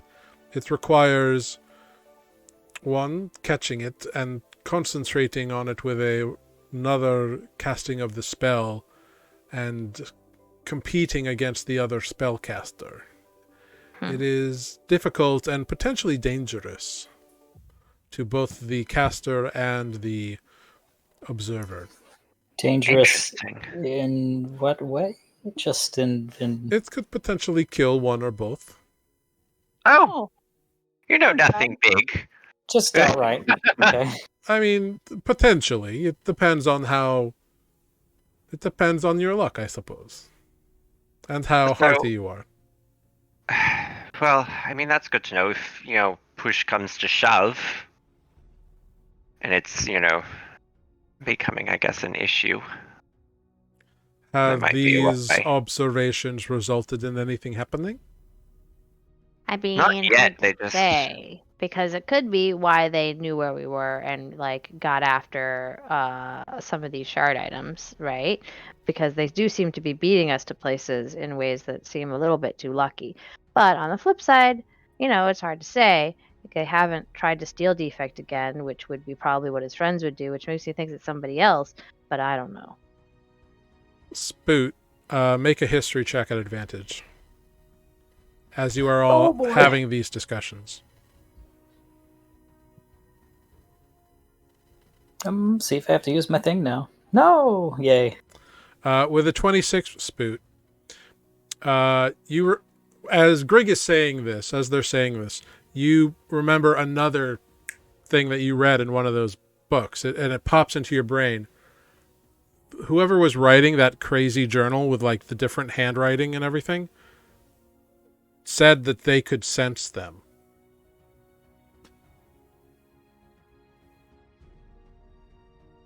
Them being like the orbs? For them being the person doing the scrying.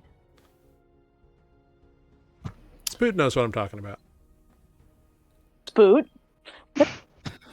And with that, You look like we're you're going to take thinking a real short hard. commercial break. I Um, am thinking real hard, going through all these notes that happened during that time, which I foolishly left in another section of note taking.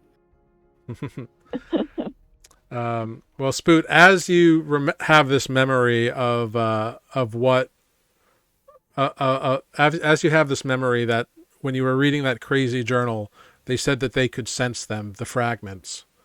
The rest of you are having this discussion with poor Ruben Kala, and we're going to take a short little 5-minute break. So you can all gather your thoughts for a moment, get a drink of water, take a little bio break. Big shout out to our moderator, I've got it, keeping alive in the chat. I hope everyone's enjoying themselves. we're going to take a quick little 5-minute break, and we'll be right back in 5 minutes. See you then. Bye. We'll be right back. Bye.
depictions.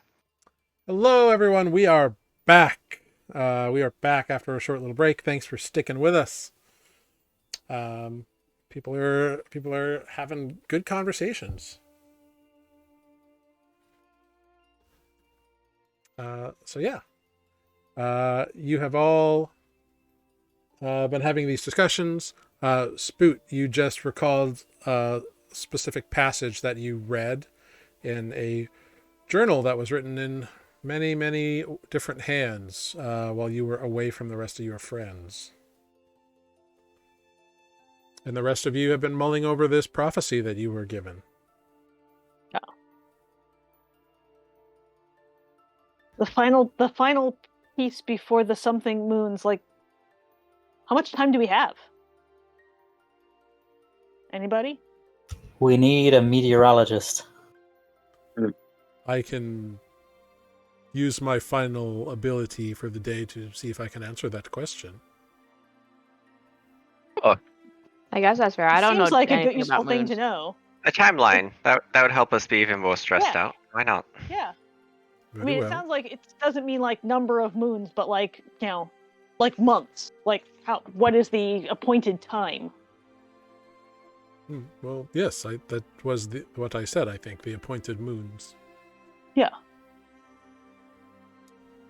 Very well. Then let me begin. And once again, lights, ankhs, glowing. And you hear his voice once again echo throughout the chamber. Every time he does this, it seems like he is the light source in this room. So it's very weird how it like negative spaces him. I see the moons converging. Bright shining Tura, matching once again with stout, steady Kalari. For a moment, they seem as they last did 1,000 years ago, before they were struck and sent spinning, creating a new dance upon the star-filled sky. Together they shine as a single orb, like lovers reunited. But the moment soon passes. Darkness captures them from below, a single massive arm reaching up to clasp the moons in its hand. The darkness rises, taking form. New stars, each the color of power, litter the new celestial body of the new god. Born from many, fused to one, binding that which others broke long ago. Should this new god rise to full power, Nuuli will never survive the coming wars. Ancient entities will return, claiming vengeance and demanding retribution. The seas, the lands, the heights, all will be battlefields in the catastrophe, and only the dark will remain. The sparkling darkness must not come to pass. And the ankhs dim and the eyes return to normal. It seems, my friends, that your timeline is fast approaching its end. Cool. Oh dear. It's the end of the world, and we know it. I certainly hope not, little goblin. I mean, it sure sounds like it. I don't know what we're gonna do about it. I mean, we'll try. We'll try. Don't get me wrong. Spoot has told us it's good to try. I get that now. Just saying, I've already died twice. Pretty sure we're all gonna die. I That's a think great we need outlook. to get out of this mountain and go somewhere where we can see the moons. Quick question, Sphinx, if I may. Mm-hmm. What do you know of Craghold? What's a Craghold? craghold? Craghold, 1,000 years ago and beyond, was a very prominent citadel under the auspices of the Ibn. Why do you ask? I believe that is where they are waiting to be resurrected.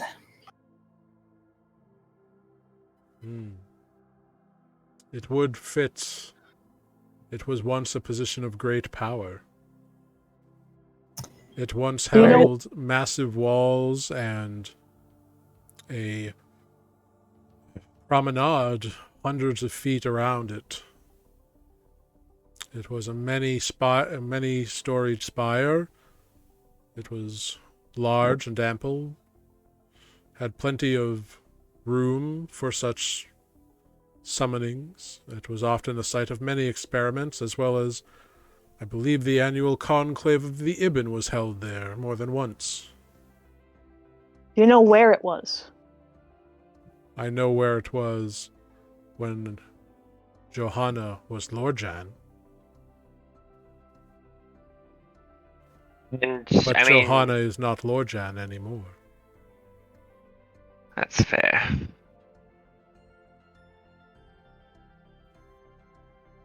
Well, I would like to say Spoot has made notes based on the description of Craghold that the Sphinx gave us. Okay. well, shall we start heading out then? I think we've gotten everything that we can get from our friend here. Sure. Yeah, I mean, thanks. I mean, should we come back sometime? I mean, like, No, if we if come you back, are we desire. gonna have to fight the elementals again? That's really the question. Or can we just, like, come back, say hi? You are welcome to return. I cannot claim that my nature will not implore me to give you a new challenge and a new riddle. No, man. I mean, just to, like, hang out? Okay. I But mean, we that's could fair. talk to you, I right? am what Right. I am. It's kind of what the Spook- Sphinx does. Spoot will look at Sphinx at Grig and say, but I'm sure there are methods we could talk to the Sphinx if we needed to. I mean, sure. I just, I feel like if you want to know about the world, then we can tell you. I'm already bound to do it anyway, or die, so. Yes, you should learn more about that if you get the opportunity to learn the details of your arrangement. It is unlike an elf to demand that another creature die, but that does not mean it is impossible. Well, yeah, I have like 5 years or something to get it to them. I forget. I wrote it down. I think Spoop wrote it down. It was a while ago and been distracted by other stuff. I don't think I'm gonna like drop dead, but I'm pretty sure there's like a timer on it. Sounds like it's a 5-year timer. Yeah, I think so.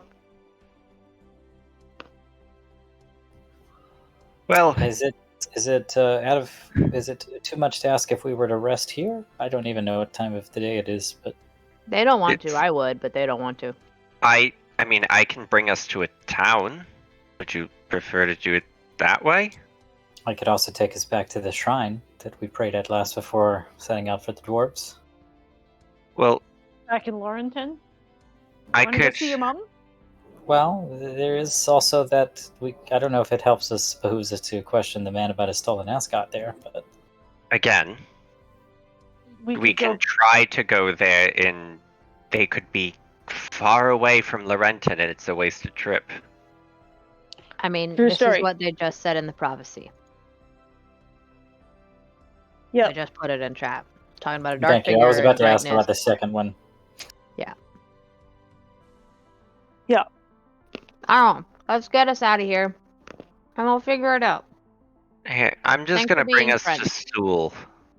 Do we just want to go back to our house? We're just looking for a place to rest. We don't want to have go a that home. far south. Well, I figured I'd bring us somewhere where Northwest. there's a tree that you can use, but the house has a tree now. House has trees. Okay, let's go to the house then. Great. Farewell on your travels, my friends. I wish Bye, you the Stig. best of luck.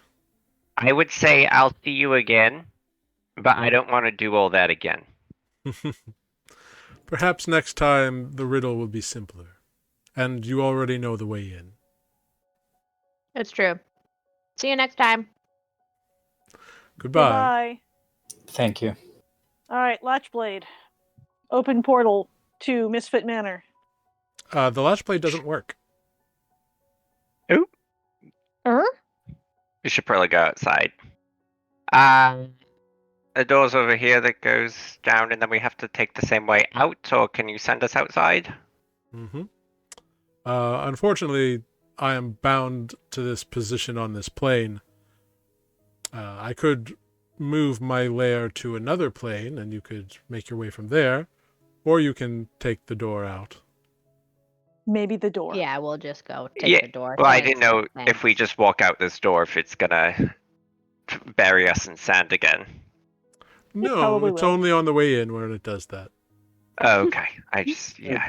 That's a lot for leaving. So, okay, thank you. Nereus will just start walking towards the door. Yeah. We'll Yeah. all use the door. Yeah, you can exit through the door. It's the elevator goes down, 25 minutes. Low ass elevator. It's actually a very fast elevator.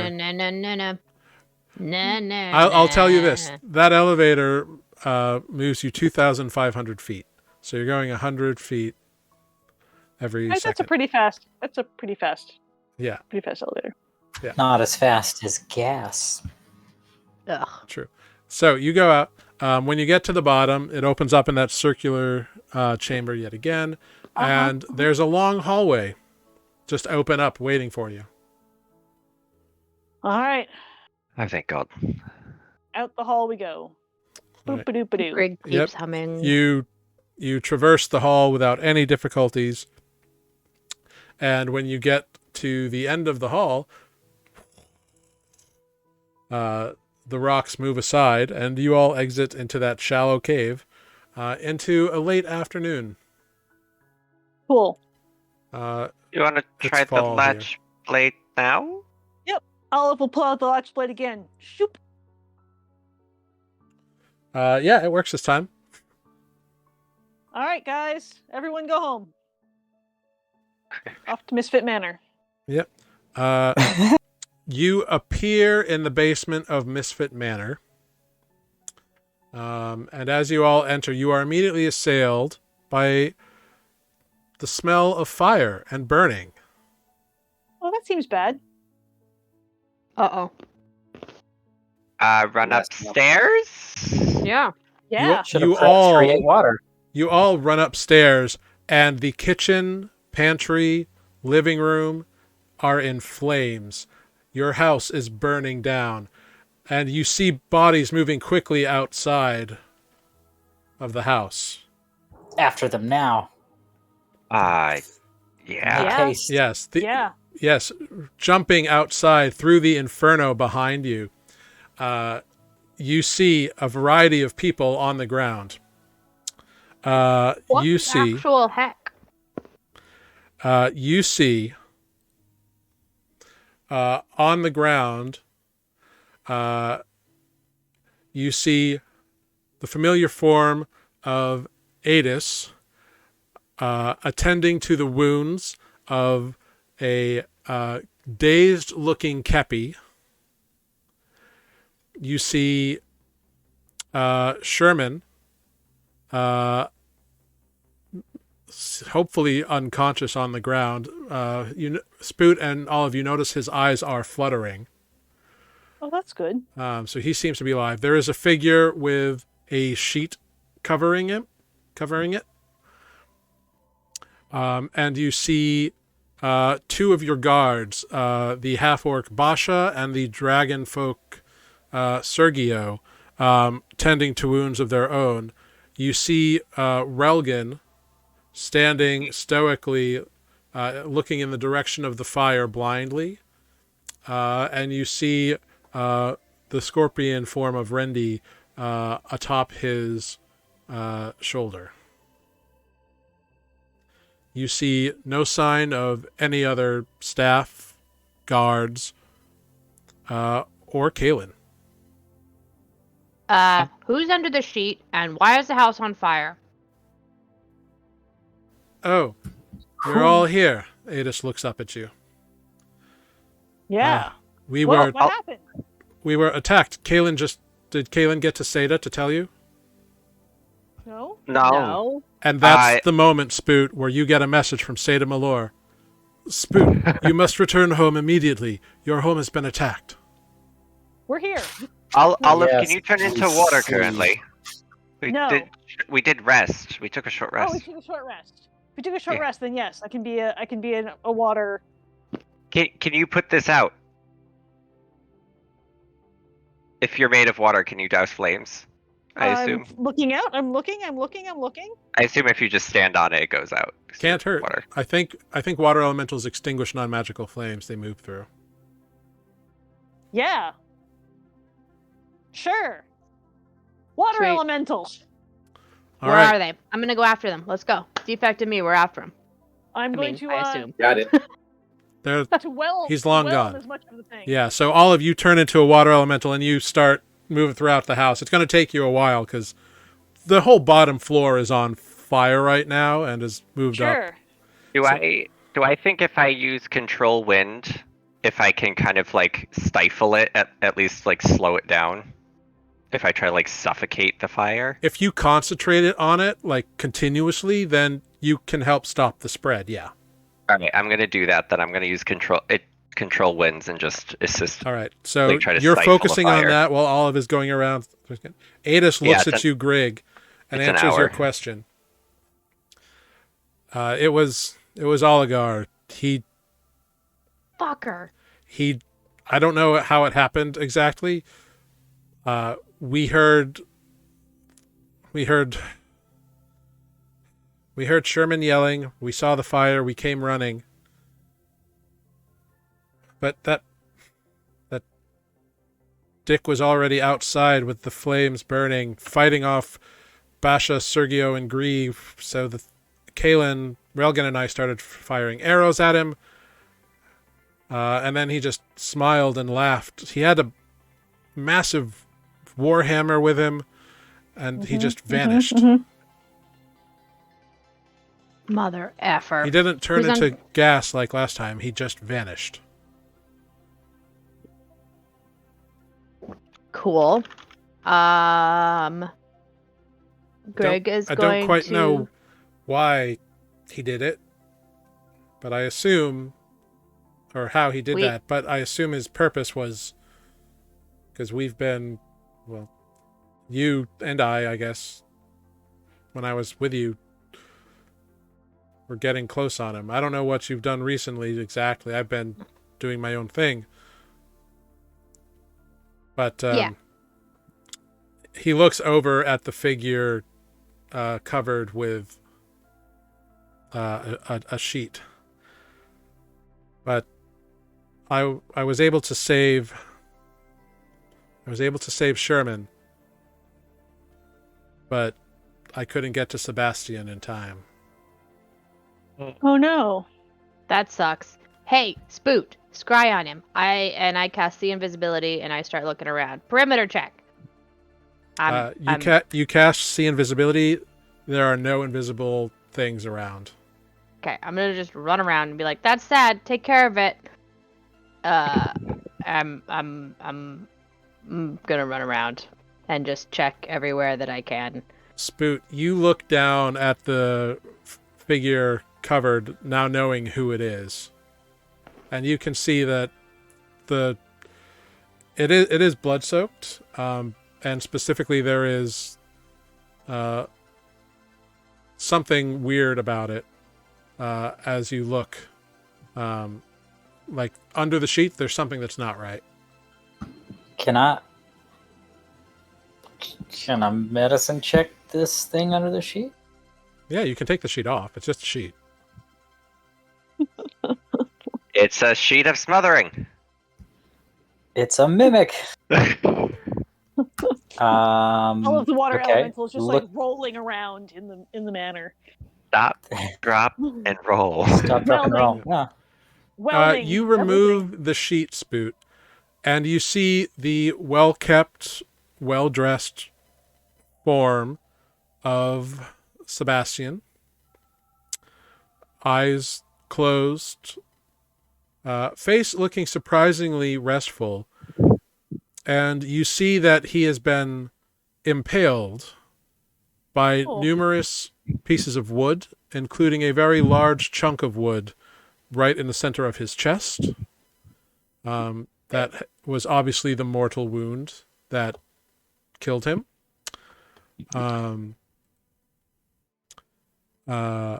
So you're looking at this, and you realize that this wood, these splinters, are from your front door, or what remains of it. So you see Sebastian Raposa, your butler, dead, having been victim somehow to all these splinters from your front door, impaling him. Most people just ring the doorbell. I don't know if I have time to investigate this right now, if there's possibly a maniacal Goliath on the loose, but that is interesting. If he teleported, he's probably gone. Yeah, that's I what got he this. did. I'm running around. It's fine. Well, let me try a crazy thing then. Mhm. With my action, I suppose. I don't know if we're in any sort of a... You're not in an initiative, so you can do whatever you want. I would like to upcast scrying. Okay. Just to see what happens. All right. I assume you are targeting... Oh, Paduk. I've been meaning to check on him. Wait, what? You're scrying on Paduk? No, I'm joking. Sorry. I am gonna drive to New York City, and I am going to. Hey, Ugh. I'll be in Mass next month. We can just meet in the You can parking choke lot. him next month. I'll choke you next month. He's Great, only a got few it. blocks from me. I can go choke him now. Yeah, please. Yeah, sorry, on Oligar. Okay. Cool. When I upcast, let me see if that changes the DC or if it probably does nothing. It just don't uses a 6-level think spell slot. so.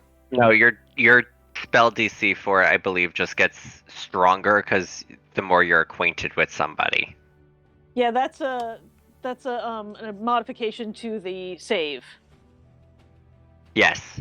So, like, if you're very acquainted with him, he gets like a -5 or something like that, which Yeah. we didn't fight them in combat. And if you have fair. if you have a body part of his, it's a -10. If you're running around What if with I body have his parts- pillows? Listen, Do you Sarah, you're the have one his with a bunch of pillows? body parts in your bags. Give me his pillows. You have pillows? Yes. Yeah, if you've got a possession or garment, that helps. Oh, I mean, yeah. You have a lot of yeah. shit in that bag, don't you? We gotta go. Yeah, we gotta go I around I taking write this like down. bits of things that fall off people and just hold on to them and label them in little vials. Like, if we ever need to scry on this person, Oh, I am here's so their finger down. now. I'm down for collect. Yeah, I've got a fancy 4-foot pillow from Oligar's bed, and I Right. do still have some fancy towels for Oligar's room. Oh, and some fancy soaps and candles. If it's not too late to take one or multiple possessions as I cast I'm the going to spell. say, of those, the pillow might work. Yeah, okay, fair. Not the soaps and candles? No, they won't work at all. Yeah, they were clean towels. He probably doesn't bathe very often. Let's try a pillow. He must sleep at least sometime. All right. Okay, cool. Oh, good lord. Wait, I don't are know we how supposed well to... I do. Oh, that's what I should do. While you're doing this, I should... Hang on, we have diamonds. Oh, but I can't... It's been probably more than a minute. I can't help. Crap. You're still running around the I am place still looking running around for like crazy. whatever. Where is he? Where is he? I can get So back actually, to Sebastian. and actually, in that case, Grig can't give you the pillow No. Oh, true. Greg is gone. Yeah. That's a because they are shame. off running around looking for invisible people. I'm doing a perimeter check. Well, I hope it doesn't come down to 2 points. Then He's, we'll never. he gets a Okay. -5 because you have met him, or no, you've met him. You don't know him well. You're not familiar with him. You didn't get to know him, so he doesn't get the -5. We have battled him. I don't You know have if that battled counts as him, getting but- to know someone. No, it doesn't. So then So we get to 0. So Isn't that Sunsei who says that? there's no he gets no bonuses and there are no negatives to modifiers. It's a straight save. I'm gonna try again Fingers next crossed. time. Next time, grab some body cool. parts. So and you have like a crystal ball or crystal orb or something. Correct. As your focus. Yeah. So you focus in on this crystal orb, and your eyes kind of rotate a little bit, Spoot. They kind of like rotate and then begin you don't notice this, but anyone who looks at you notices that your irises begin to spin and rotate. And as you're looking, what you see is what you see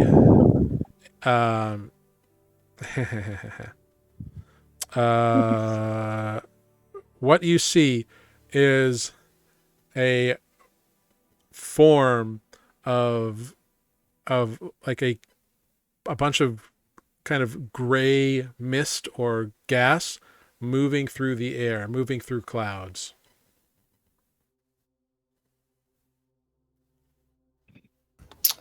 Well, I think we lost him.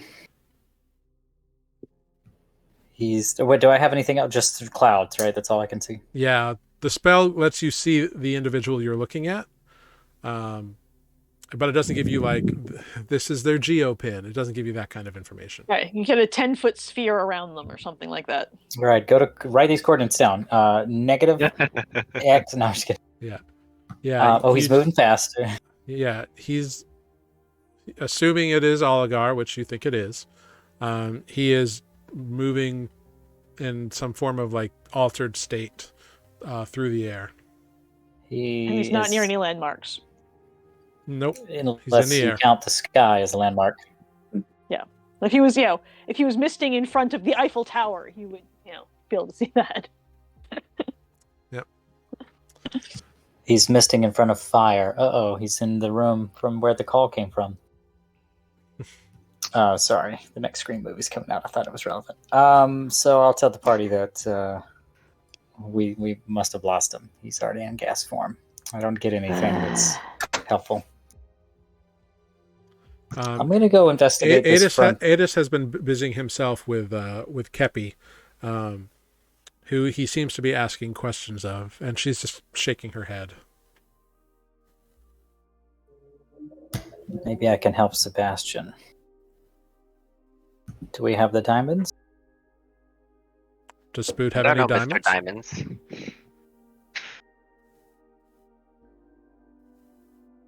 Yeah, it's been a long greater than a minute. I'm sure that's what it's going to take, right? You should have plenty of. Oh diamonds. yeah. Adis would have told you like the attack happened 20 minutes ago. Yeah. If this is to be believed, I have 2 Revivify diamonds and 1 Raised Dead diamond. Yep. And your 2 Revivifies can combine to be a Raised Dead. Mm-hmm. So I, funny enough, have apparently been absent every time we've been home, and none of this means anything to me personally. But perhaps Spoot has some attachment to Sebastian. So yes, so Sebastian He's our butler. Has been your dutiful butler, very willing to get you anything you need from the house funds. He does our shopping. He was calm, polite, kind of stoic. He believed that a well-run household is dependent upon defined duties and a regimented schedule.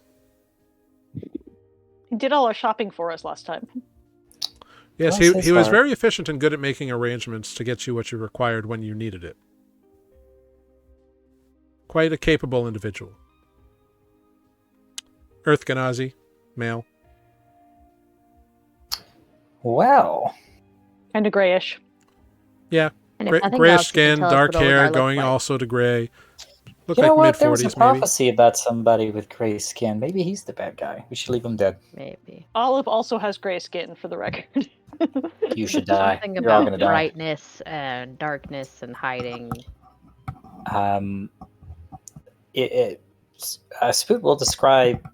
I don't know if it's totally relevant, but I guess maybe in his desperation and adrenaline will describe out loud the things that killed Sebastian have clearly come from the doors, and maybe ask Adis, Like, did they blow the front door open? Were you here when this happened? No. Kaylin and I were at home with Relgan, and we heard shouting and then saw the fire and came running. By the time we got here, he was already fighting the 3 guards, and Am I nearby? you're still concentrating on the winds. You Oh, so I better can't stay away, or speak. we're gonna have some weird metaverse moment, and it's gonna be awkward. No, you and Olive are focusing on putting out the house, so that's taking all your Okay. attention. Got you. Because this has all happened within like 2 or 3 minutes. Oh my gosh, I can't help but think that if we had just left sooner instead of asking the Sphinx so many questions, but Spoot's gonna And- try to raise Sebastian. Okay. All right. You can do Don't that. you need people to help? I You're need gonna some people remove- to help. You I can bet ask Kepi will help you. Who's the alive guards and Kepi. can yes, who's alive from the house that can help us? So Adis is there. Sherman is in no condition. Kepi is in no condition. Defect is there. And the other 2 guards are there. Bursa and Sergio. Do I have any knowledge of who Sebastian might have, who was closer to Sebastian? Not really. Sebastian was in charge. Like, Sebastian ran the household, so everybody reported to him. So he had some form of relationship with everyone. I hope he was a good boss. Otherwise, he's staying dead and we're out of diamond. It might be wise to wait until more people are in a condition, and Sebastian's clearly not going anywhere. So let's see if I have gentle repose. Like, you would imagine that Kepi would probably be on best terms. She's the cook. She makes good desserts. Yeah, she's the other one Or- who's always here and ready to feed us. or the housekeeper, Molly. Okay. Probably not Griff, the groundskeeper. Griff's a bit of a Grump. sour, grumpy man. So Now's your time to shine, Griff. Now, perhaps we should just get the body somewhere safe, protected. Tomorrow, maybe I can cast gentle as repose you until say the- this, you see a massive Goliath with a great axe on his back, running towards you all with the platoon of like city guardsmen. You recognize Grieve, one of your other guards, who Adis had mentioned that he had sent to get the guards. I was about to say, did he come back to kill us? Wow. I know. Now we have a Goliath on our staff. Yes.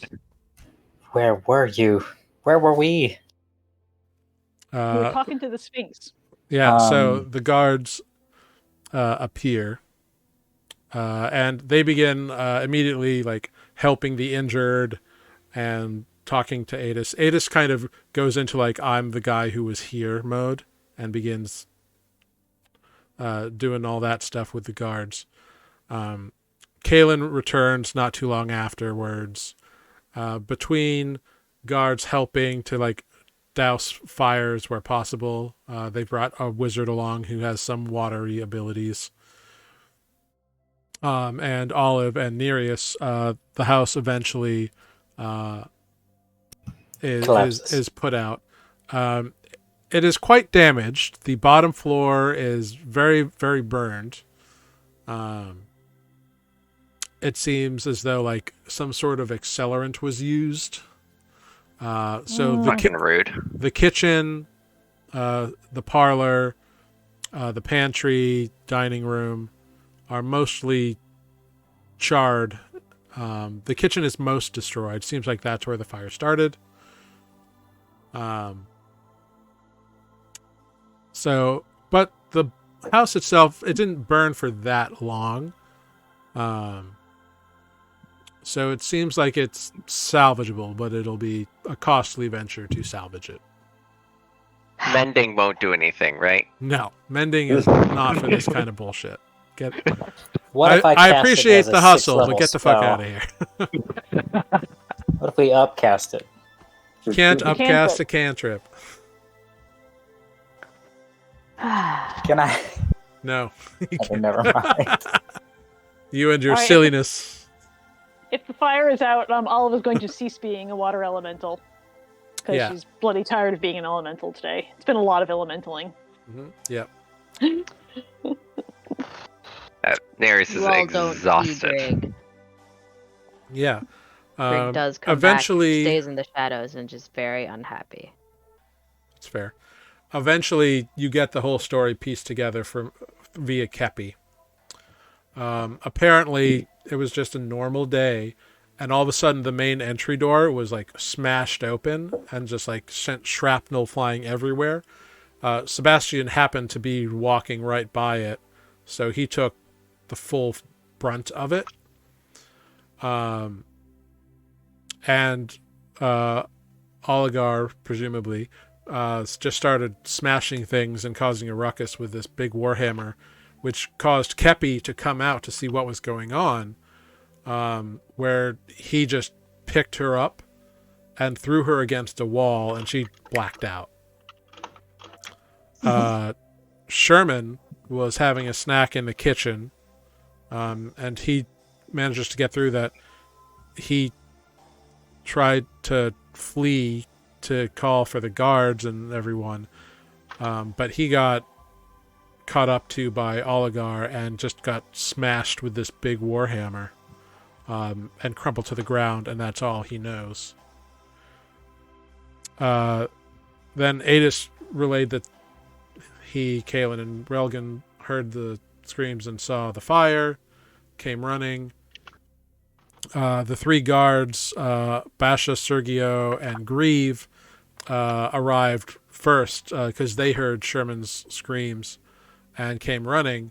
So they got there just as the fire was starting, and they started fighting Oligar inside. And then, as the fire began sweeping around them, they kind of backed outside and were having a battle outside.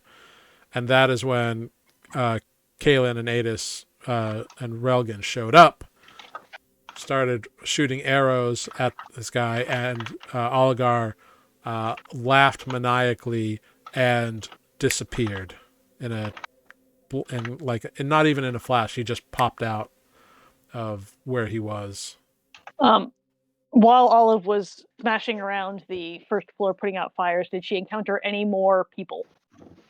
No. And as you're getting this story straight, you see coming onto the grounds, being stopped by guards people. You see Molly, your human housekeeper, and Griff Takeo.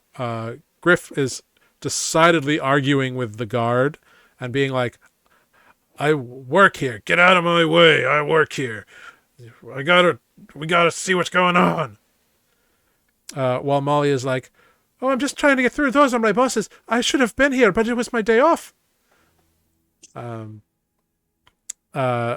Eventually, it's arranged. They're allowed in, and they help with Kepi, and Griff seems to take over Sherman.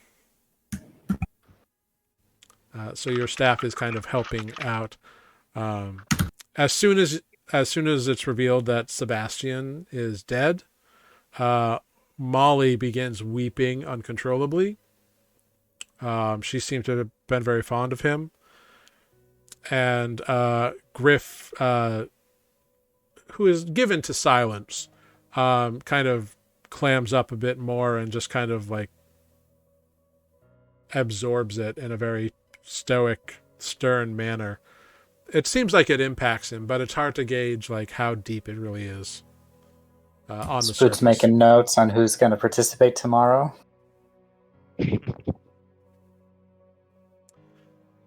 Yeah. What do you all want to do? Defect, you've been very quiet. Yeah, I don't know. I'm waiting for someone else to take lead on this. I was just saying it's a shame he got out of hell and then we're late for the fight. Yeah. Now in half orc form, Olive is going to take a walk around the house and see if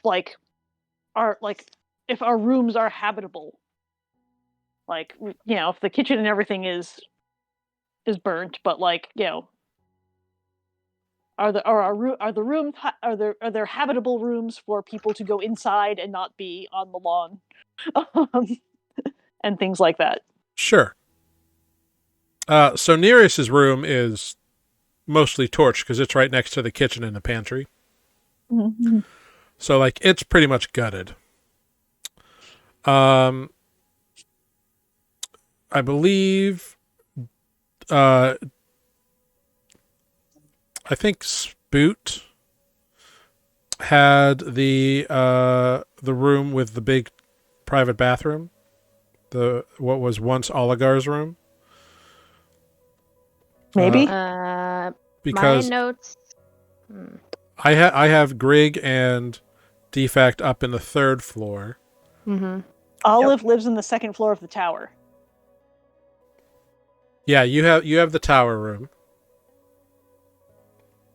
So that would leave so Spoot's room is very on my back. is very damaged. So Spoot's room is very damaged. All of your room is singed a little bit. Like, it's not too bad, but like the floorboards are definitely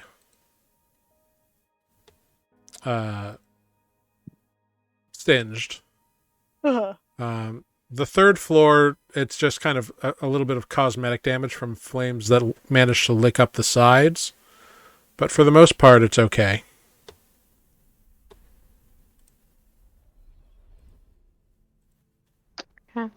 Well, I mean, I know it doesn't bring, anything or make it much better, but if Olgar was here, I mean, it means he wasn't out somewhere trying to get another item at the moment, at least. Yep, but it means we need to leave now. We need to go get the other one. He may Okay. already be there. If he's flying around in gas form, he's going to be faster than us. We need to go now. We also fly around in gas form. Yep, we need to go now. What about Sebastian, though? And Spook? Yeah, Bring we him need to back? raise him. We need to go now. We need to long rest. We need to go now. Well, can we maybe done long waiting. rest closer to our goal? But I mean, if Spook can bring him back, we can bring him back. But then, Olive, maybe you can bring us up towards the elves. That's closer to our goal. True. Spoot will send a message to Seda Malor. As you're about to do that, you see that Seda is approaching you already and is talking with the guards. Well, that saves me a spell slot. Howdy doody. In that case, you can just shout at him. Yeah, he comes. It seems like he came when Kaelin returned. He's just been dealing with like the other people because it was obvious you guys were all busy. But he comes up to you and says, "I'm so sorry about what happened. This is a tragedy. Is everyone all right?" No. Unfortunately, no. There seems to have been at least one casualty. And I am saddened to hear that. I'm not sure if you know anyone that has the ability to raise dead. I would very much like to try. That is a. Kaelin's here. Molly's here. That Grim is is here. Adis is here. Yeah. We're all here. Just do it. Does he Yeah. have the spell slot? I'm You should sorry. stop That one. is a very difficult thing that no one I know is capable to do. Yeah, it seems that I'm not able to do it today either, as I have both of my 5th level spell slots have been taken, and I did use the 6 for scrying, which was perhaps foolish. So we have to wait till tomorrow then. Are we going yet? Greg, we can't just leave Sebastian dead for something that's our fault. How is it our fault? Oldergard did it. Let's go fuck him up. Because he's done. working. Greg, you I'm can't not just sure- blindly rush into things. I'm not going blindly. We know where we're going. No, we No, don't. we don't. He's in the sky. I'm not going after him. I'm going after the next object. I'm done being beaten to the objects. If he was just here, then that means that we have a small window of time to at least get close enough to maybe catch his tail. He didn't get them all. Other people went and got them for him. Even so, what are we supposed to do? Just leave Sebastian dead? Sure. Someone else will fix him. There's other people in the city. Theta said Oh. that they don't have the power. Seda doesn't know anybody. That's fine. Seda didn't know that Spook could do it. Let's go. Do you know anyone that knows gentle repose, Seda?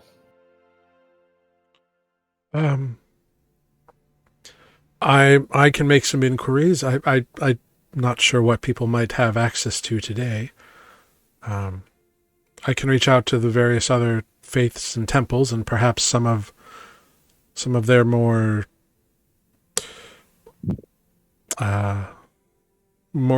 morticiary and inclined individuals might be able to assist in this matter. Though I would not too worry about undead becoming a thing. There's no undead influence here in Fey Harbor, to my knowledge. Maybe I'm asking for the wrong thing, but I am Aaron, curious if it's... I have a question. Go for it. So I can use sorcery points to restore my own spell slots.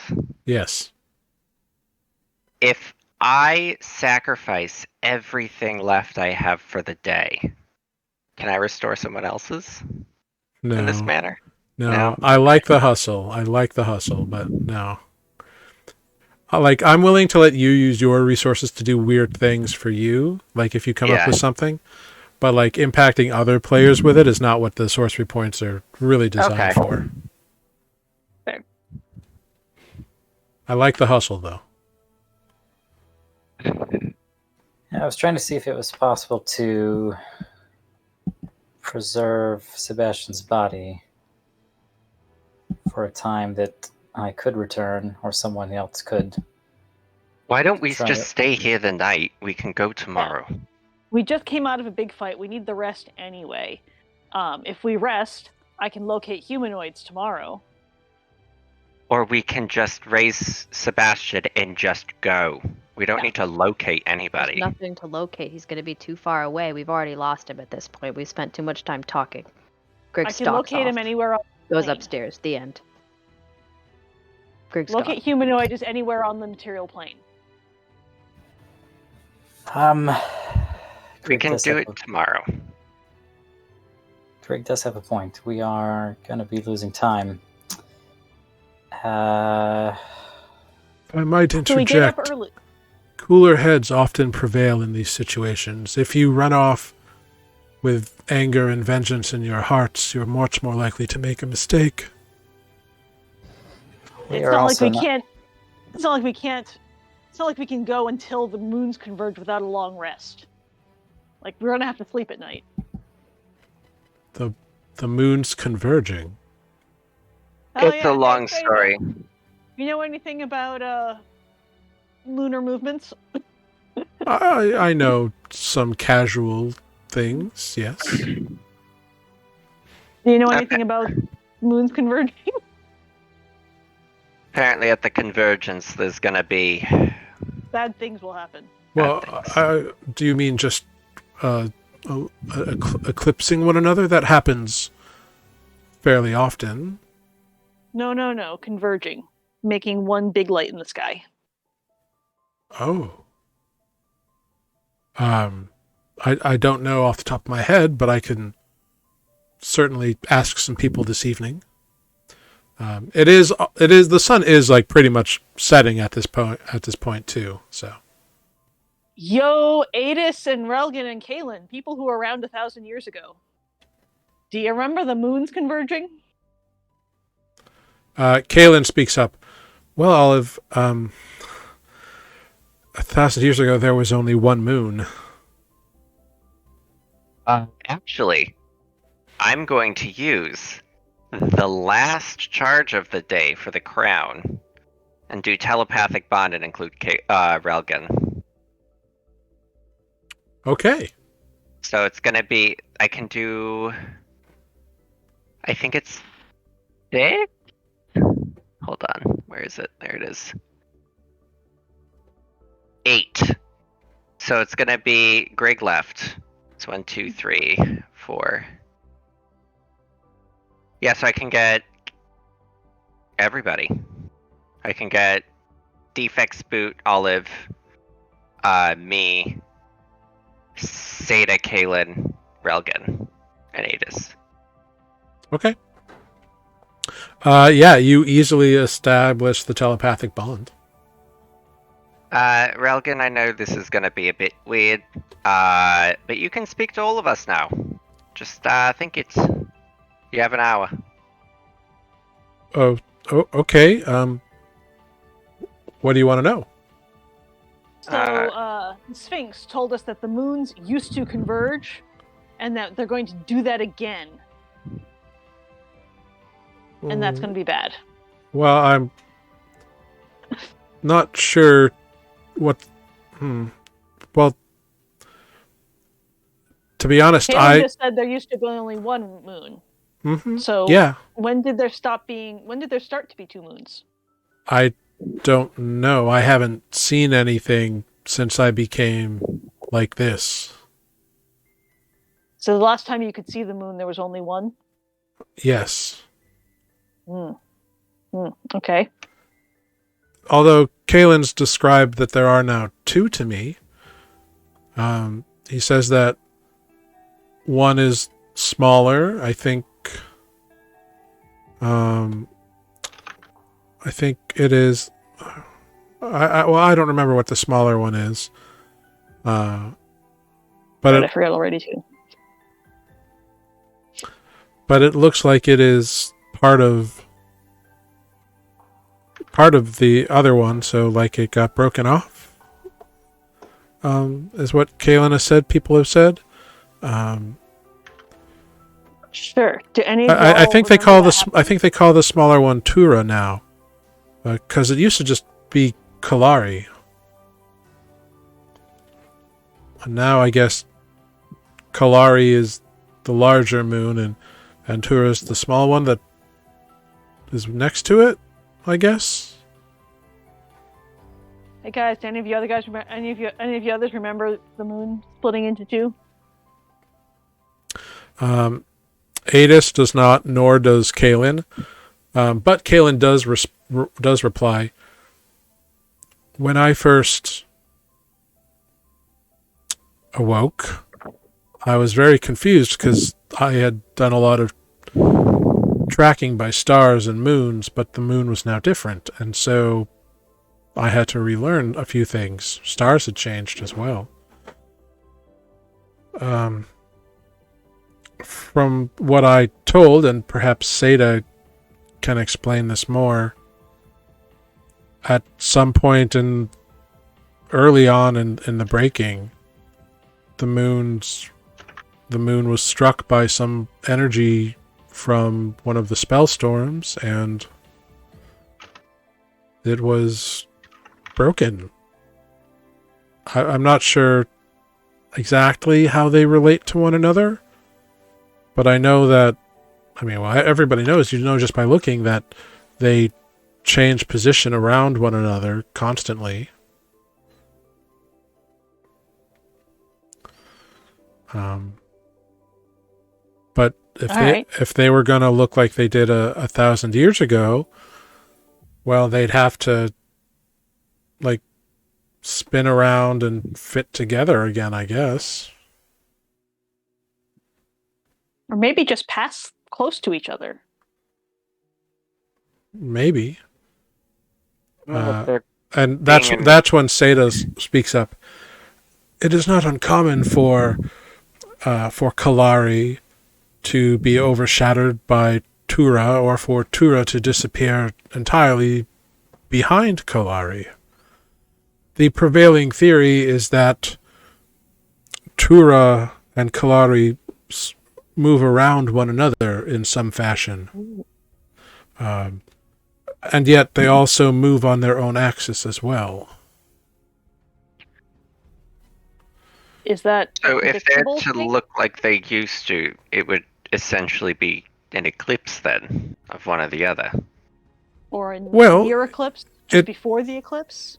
It would seem to me it would be on a night where Kalari is mostly facing Nuuli, and Tura spins and fills the void it once left, or at least appears to, so that it appears like a singular vision of the moon, or of a single moon.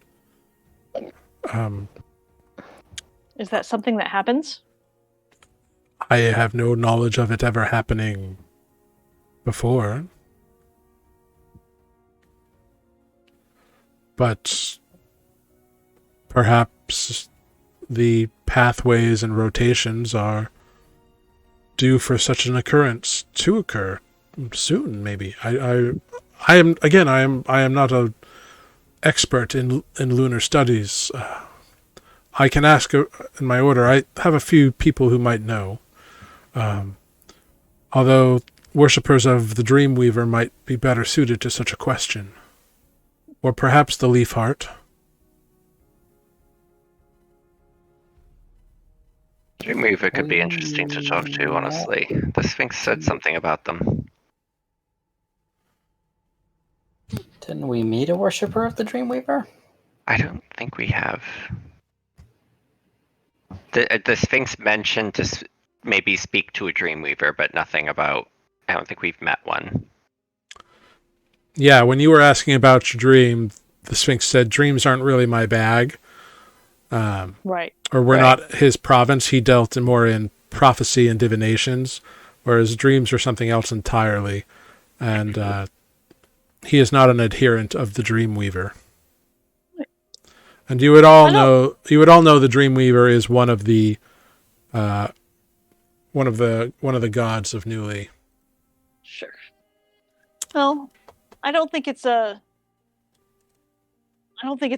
super urgent, but if we can if anyone knows, or if you know anyone who knows what the pattern of the moons is, we kind of want to know when the next time they're going to converge is. Like, if that's a thing that someone knows. The Sphinx said it's not long. Right. I suggest you attend services of the Dreamweaver tonight, then, and ask them as part of their study. The Dreamweaver's clergy often is acquainted with the moons and starlight and its patterns. Do you know when the services are? And Um, where? Yes, after sundown every night at their temple. And he gives you directions. That makes sense. Would we? I feel at least a couple of us should go after Greg. I know Greg might prefer to be alone right now, but it's best to. Go check on Greg. All right. Who wants to go to church? Do you want to go to church, and I can go with Defect to find Greg? We can stay in touch for a little bit more with this. Let's do it. All right. I'll go with Defect. Adis Right. pipes up. Everyone whose rooms got messed up, Kaylin and I will see about getting you set up in our place, in the bungalow. I'd appreciate that. Thank I you. love the word bungalow. Sure. I'll be okay. You can prioritize others, of course. Still He's sleeping just in your sleeps in shell? his shell, so he can just sleep in the hallway upstairs. And Or in the bathtub. I'm sure Relgan doesn't really use his bed, and Rendy doesn't need it. We just like to give them privacy, so that's probably available too. And Relgan says, "Yeah, I don't sleep, so someone can use the bed there." Poor fucking Religan. Yeah, Relgan got the shit end of the stick. You guys don't Oh, even know. He did. God. He can't see. He can't He's talk. stuck he can't with the hear, stupid and scorpion. he can't sleep. Yep. No I bet he's sleeping. just happy Only to have his- other people in his head his instead of primary one. source of communication is the scorpion, who none of you ever want to talk to. Obnoxious Scorpion. Because he's obnoxious. He's tried to be very nice, and you all just hate him. No, only Greg. Mostly Greg. All right. So, is that your plan? Nereus and Defect are going to go after Grig, and the others are going to, or Spoot at least is going to go to church? I'll Olive. go with Spoot. Yeah, Okay. we'll go to the services. Cool. Yeah, so you If two anybody goes head to on that church, way. it's Scoot. You two head on over that way. And it's a fairly small building. It's made out of stone. It's decorated with like various phases of the two moons and whatnot. And you see there's the symbol of the Dreamweaver is right above the main entry door to the temple, which is a bright crescent moon over like a dark full moon. Ooh. And you head on in. There's a few people in the temple, and a big sort of it's not a party, but there's definitely a service of some kind. As you see, two people in robes in front of presumably the head cleric or equivalent. Make an insight check for me, both of you, as they're as they're speaking in various prose and languages. Is there a door? Should we have knocked? The door was open. You blew the door services, they want open. people to come. What the actual? Yeah, Spoot. It's not that hard. It's a wedding. Oh, So okay. wedding. Mazel It's tov. like this is only one of my strongest skills, and I rolled less than 15. What is happening? Yep. Yeah, it's a wedding. Which makes sense because you would know that the Dreamweaver, like clandestine love, is kind of like one of her favorite things. So not only is this a wedding, but it's probably an elopement. Ooh, yay. Spoot approves. Well, as if we weren't already short on time, I do think that we should respect the ceremony. I say to Olive, and perhaps not barge in. Olive looks around to see if there's like anyone in the dressed like a Dreamweaver clergy, like off to the side somewhere. Yeah, there's a few. They're all paying attention and holding various like censers that have like incense smoke coming out of them. Another thing you notice Like when you oxygen enter this sensors. temple, it is open to the sky. And the two moons are like visible right above the central part of What- the temple here. Are That they close checks out. together? Sure, they always are. In fact, they're one in the same, and we failed our quest. The end. Just kidding. Rocks fall, everyone dies. We can all And go a home large hand appears. and pray that it's fast and painless. So you pull off to the sides, I assume, to like wait out the ceremony.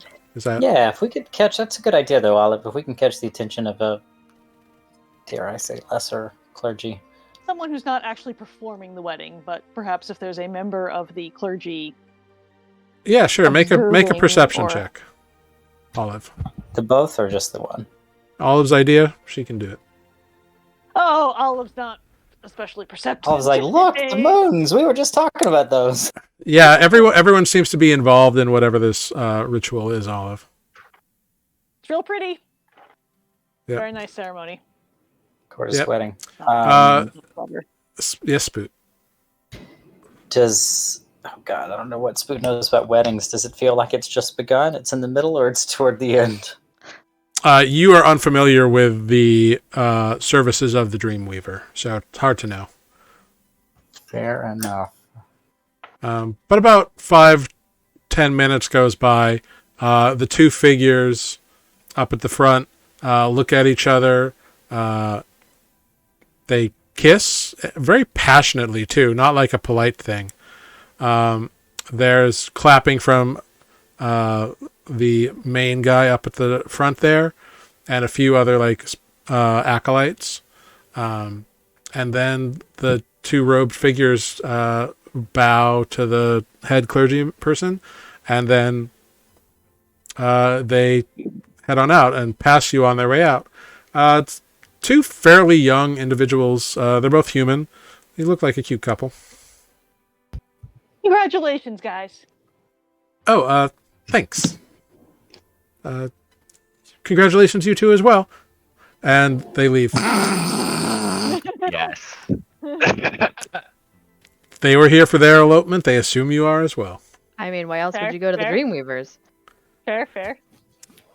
So And we now snag ourselves a cleric who is not. A Cleary? yeah, and in fact, the like individual who was like performing the ceremony has walked down the aisle as you look after these two, very confused as to why they would say such a thing. And he says to you, "Dreamweaver's guidance overlook you. Are you looking to elope this evening as well?" No. Unfortunately, we have. No. Well, now that you mention it, how much is it? Love is free. Just kidding. No, we have come, I'm afraid, with more pressing questions that are unfortunately not related to elopement or spending one's life in marital bliss. Well, if we can help you, we will certainly try. We're interested in the moons. We are well acquainted with the moons. We're interested mostly in the path of the moons. We were recently talking to a very ancient being who apparently hasn't been above ground in 1,000 years. Who said that there used to be only one moon. Correct. And then at some point the moons split. Yes. And at some point in the near future, they're gonna reconverge. Oh, the alignment. Yes, we're very excited about it. When is it? It's in about 3.5 weeks. Great. Thank you so much. That's exactly what we wanted to know. Okay. This is not 3 days. We are very excited about it. Do you have ceremonies planned? We do. It's going to be the first time in 1,000 years that the two moons have aligned in such a way to look as though they are one. That is excellent. I'm sure that will look beautiful.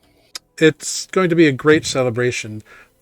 The Dreamweaver is granting us all a glimpse into our past as a world, as an entire realm. By granting us this gift, she is allowing us to look back upon ourselves. It will be a time of introspection, and in knowing ourselves, we will be able to know one another better, and perhaps have a little fun. That is a fantastic notion.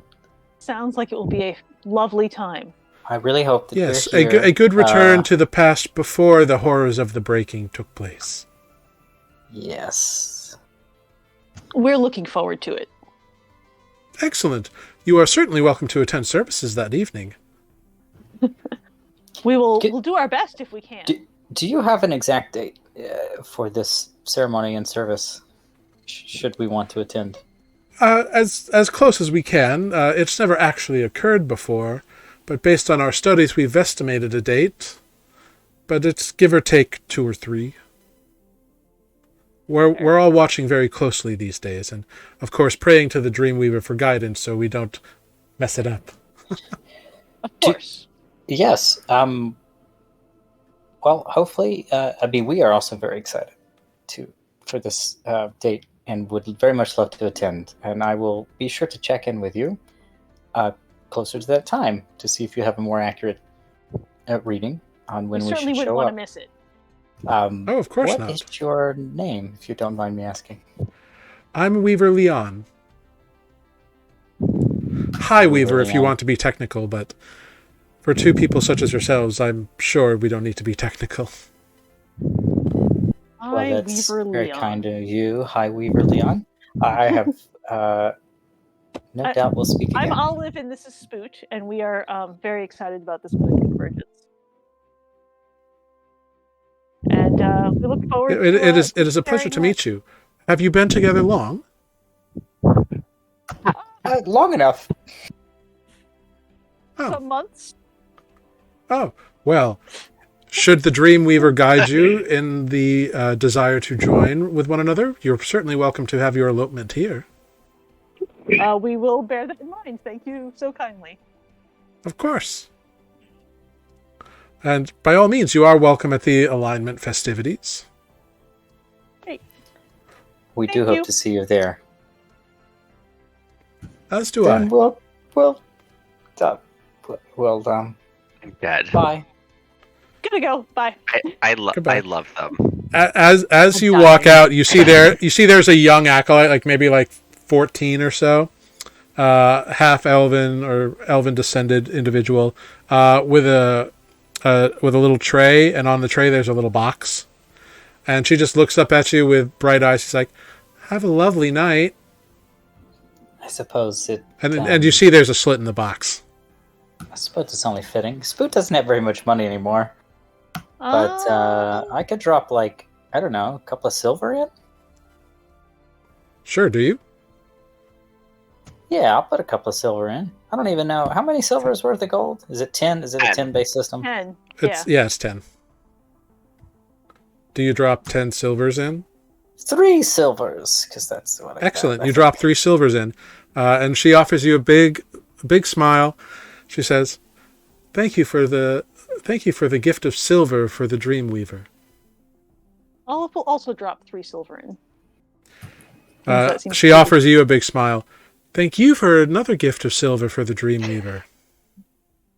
May, Thank you to the Dreamweaver for may knowing your when the moons dreams will be converge. Yes. fruitful. We should Go in the watchful eye of the Dreamweaver. You honor us with this gift of silver. Thank you so much. Thank you. Good night. Enjoy your moon. Yeah. Spoot, it occurs to you, like, of course they would want silver at the Dreamweaver Temple. Like, it's silvery moonlight. It's like, it makes sense. Something told me that, and also I don't know how much gold I have left. I have it all. So you two exunt the temple. Meanwhile, Nereus and Defect, you are going after Grig. Grig, where have you gone? Grig has just stalked off the property. Gonna go. No, Grig is going to have gone to their secret stash of stuff.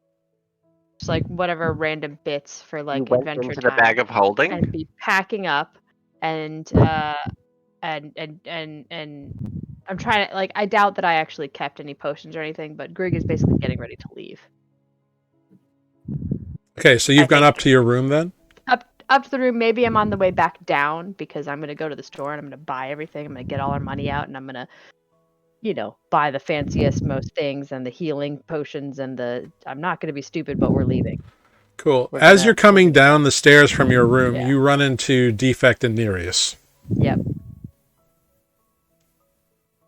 Greg, Are you coming? where are you going tonight? Well, if we're leaving tomorrow, then I'm going to get things tonight. We need to leave. You all could wait. I might still go. What if you just send me through a portal? I don't have anything left.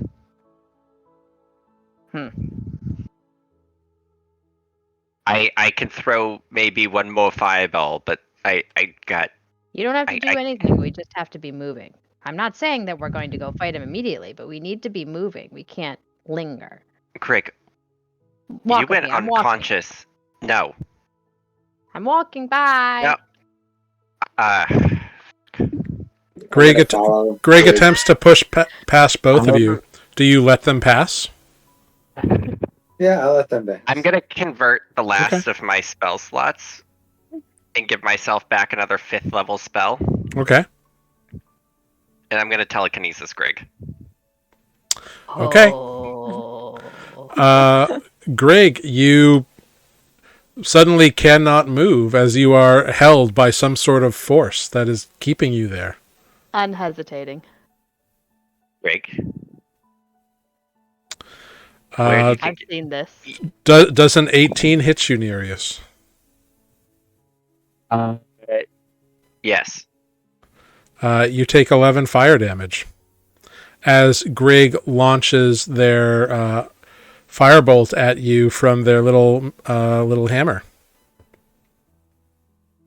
I'm going to actually more so restrain Greg now with the telekinesis. Okay, so now you cannot move at all, Greg. Greg, would you actually listen to reason for fucking once? I know you're pissed. We all are. But marching off into the night after what we just went to, you went unconscious 3 times? What the fuck do you think you're capable of tonight? Moving a few miles. And then collapsing of exhaustion by yourself No, I'm in the actually not wilderness. that bad. You can't just not sleep. Well, I'm not gonna not sleep. We were gonna teleport somewhere, use something efficiently. Somebody's got resources left. It is a waste to sit here and wait for Sebastian when we do have a Why do you direction that think we can go. Oligar came here?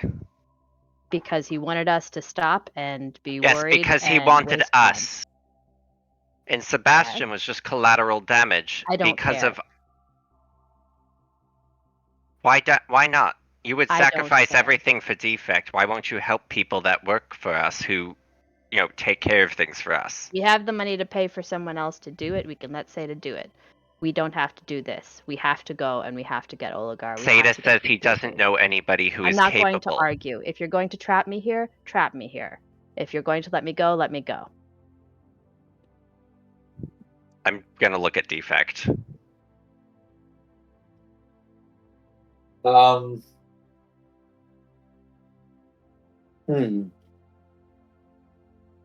of me wants to do like an insight check, but instead I'll say, do it to Nereus. You can let them go, Nereus. It doesn't hurt to gather supplies now. Defect, you would have noticed that their bag is packed and full, and they were like on the way out the door. They weren't gathering supplies. They were getting ready to leave. You know them well enough. You know that was their intent. Well, I need to get potions and things like that and items. Like, I'm intending to... Sure, but you were ready to leave the house and the grounds. Yeah. And it's nighttime now, right? Or Mm-hmm. It is. Yes, the sun has set. It is dark. We were just looking at the moons with the moon weavers. Mm-hmm. Yeah, but how late is the shop open? Most shops close around dusk. Ugh, this town sucks. Well, people have lives. There's no electricity in this town. Yeah, but dusk is still, like, plenty early to go shopping. Come on. I mean, like, the bars do their best business at night because everybody else has closed up shop. Ugh. Defect will add, he'll say to Nereus, this, even though we got the mace, we came back to this and it feels like a loss. And losing sucks, and I hate to lose. And Greg has a point. We need to be in front of them now. Not behind, not just catching up to them, but in front of them. Perhaps even putting out a trap for them. Oligar took down a dwarven citadel. What do you think the 5 of us can do right now? Oh my god, I'm not saying we're going to find Oligar, but we need to go and get this item. The only one that we haven't got any confirmation about is the one in the frozen wastes. We have to get there and find out so that we know what we're up against and can plan. Wasting time when we could just give them the money to fix it is ridiculous. Fine. But you're waiting here until Spoot and Olive get back, because Olive's the only one that can get us as far north as the Videntious Causeway. Before we do that, I need to go and get things. I'm going to go to the library. Maybe Seda has some stuff. We have to be ready. I'm not lingering. We're waking up and we're leaving. If Spoot wants to waste a spell slot, he can waste a spell slot. I'm not taking time to go shopping and figure things out. I'm going to go find the shops. Got all the money I need. I can get whatever I need. Nereus is just gonna look at Defect. Don't let them leave the city. Make sure they come back. Because if we're to teleport, the three of us, if we leave and you guys just decide to hoof it, I'm not an idiot. I'm not a stupid human. Yeah, it could fool me. I understand that we can travel fast, but we have to also be ready to travel. I'm sick of waiting. I'm sick of being nice to everybody. We need to actually do this. We have multiple items, first off. We could keep talking for hours. Are you letting me go or not? Are we back yet? Nope. You're still on your way to the temple. Olive, I get the sense we should walk faster. I don't know why. I mean, it hasn't been an hour, so I believe. So telepathic bond is still up. I wasn't. We're coming trying back, to says Spoot. We have information about the moons. You're still on your way to the temple, Spoot. I said that telepathically. We're not there yet. You haven't arrived at the temple yet. About the moons. Oh, I understand. We don't have it yet. Happening currently. Because this is happening before you get to the temple. I understand. Olive, we should still walk fast. I don't know why. Sure. We wouldn't want to miss the beginning of the wedding. What wedding? How do you know there's a wedding? The moons might converge tonight. We don't know. Let's go. So Nereus is just gonna just look at Greg one more time. You know, for someone who's more about science, you're letting your emotions control way too much. No, this is logic. We have done nothing but waste. I'm not. There is no need to pause for Sebastian. Sebastian has very little function to the saving the world factor that supposedly is our goal. The function is to acquire the items. I'll remember that next time you die and your functionless God. corpse is on the ground, and Nereus is just gonna let Fine. go of Greg with a good shove and just walk away. Great. Greg is going to go to the shop that we always go to, that has the lady that likes me, I think. Yeah, and I'll Which shop? accompany Greg. You know, Right. that one with the lady who likes her.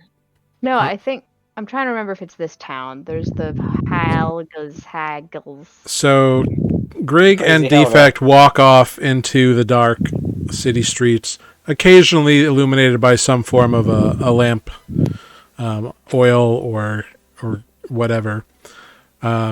Nereus is alone in a charred house, and Spoot and Olive are returning, having had a conversation with clerics of the Dreamweaver to learn what has happened while they've been gone.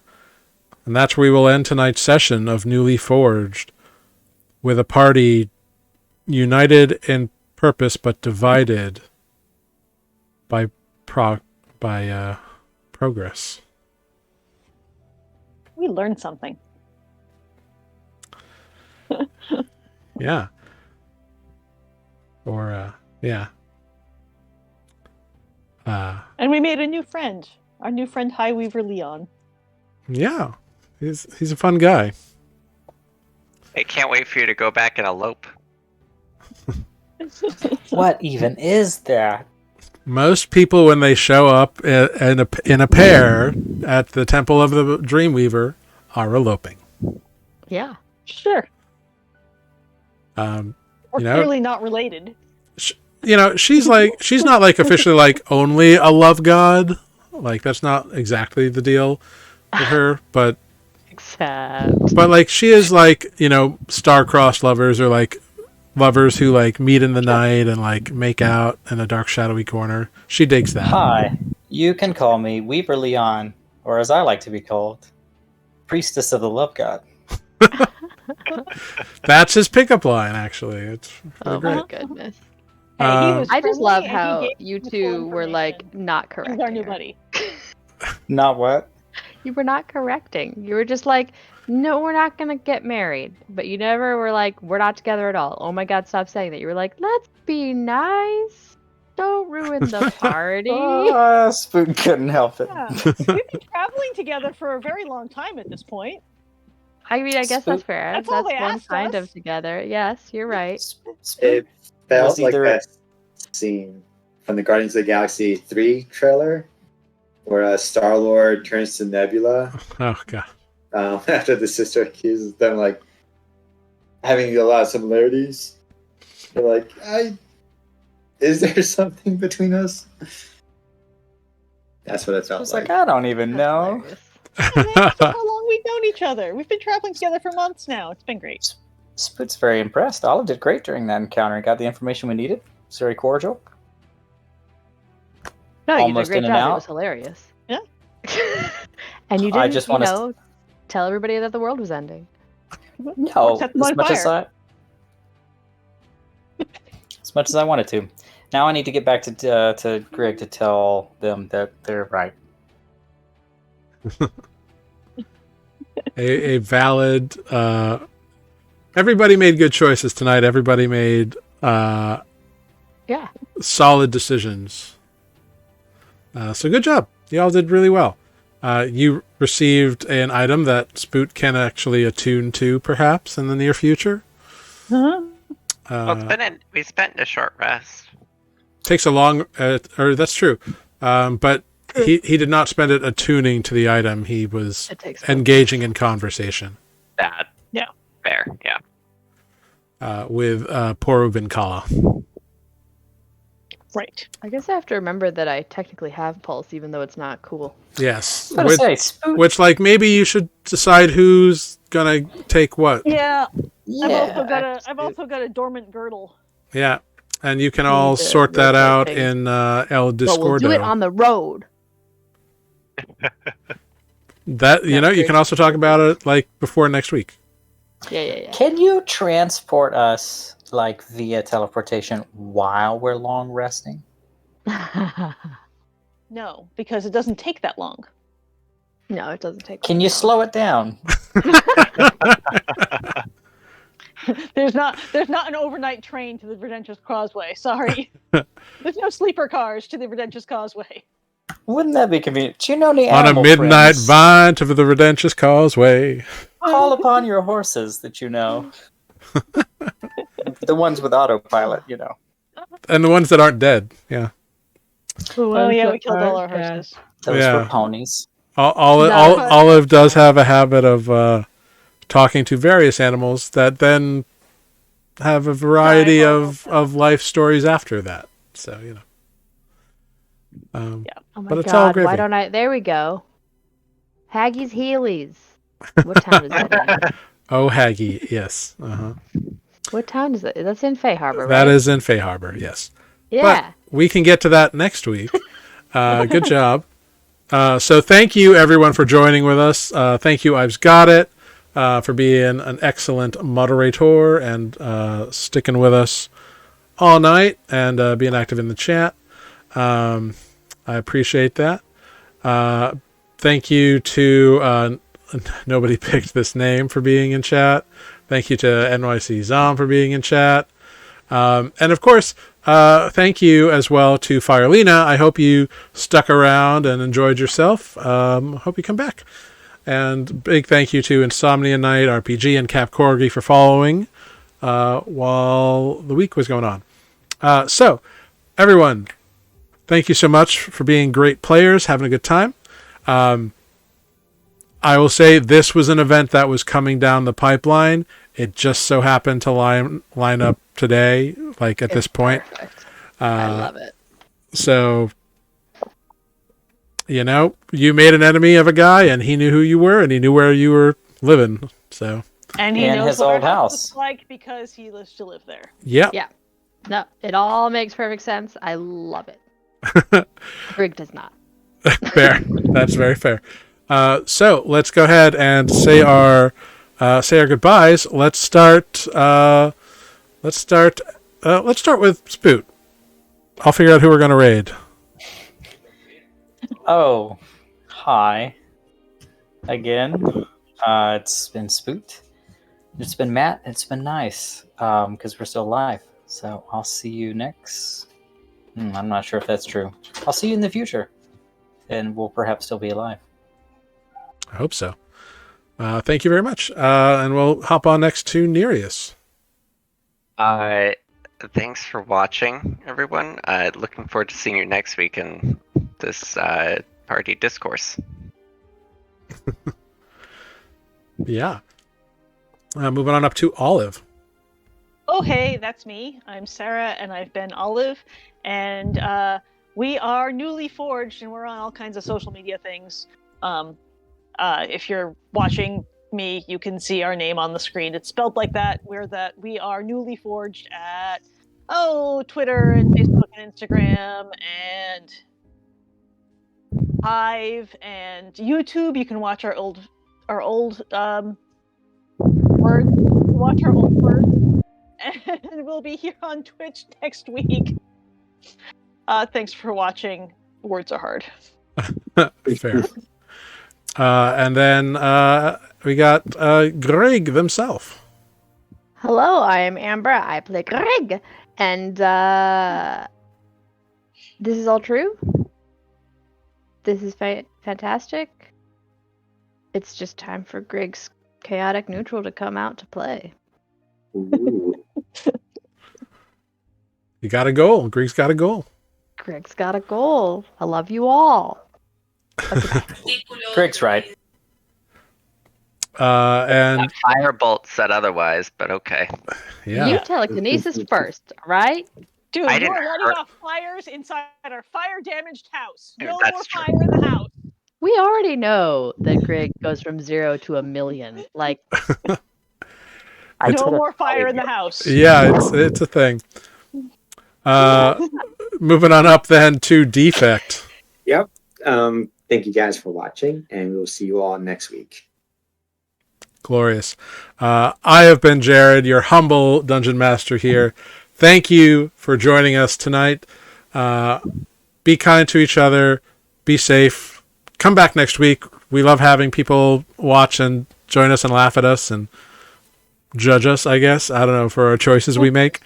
Judge away. judge. So thank you all very much. When we hop into this raid, we're going to raid Dork Tales and let them know that they've been newly raided, and go ahead and use emotes if you got some follower emotes and whatnot.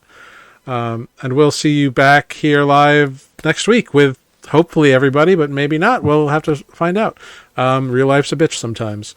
And once again, happy International Women's Day. Celebrate all the women in your life. Celebrate like Deadpool. Because women, they're more than half the population, and pretty cool for the most part. So yeah, have a great week, everyone. Bye. Hop in the raid. Bye. Bye. Bye.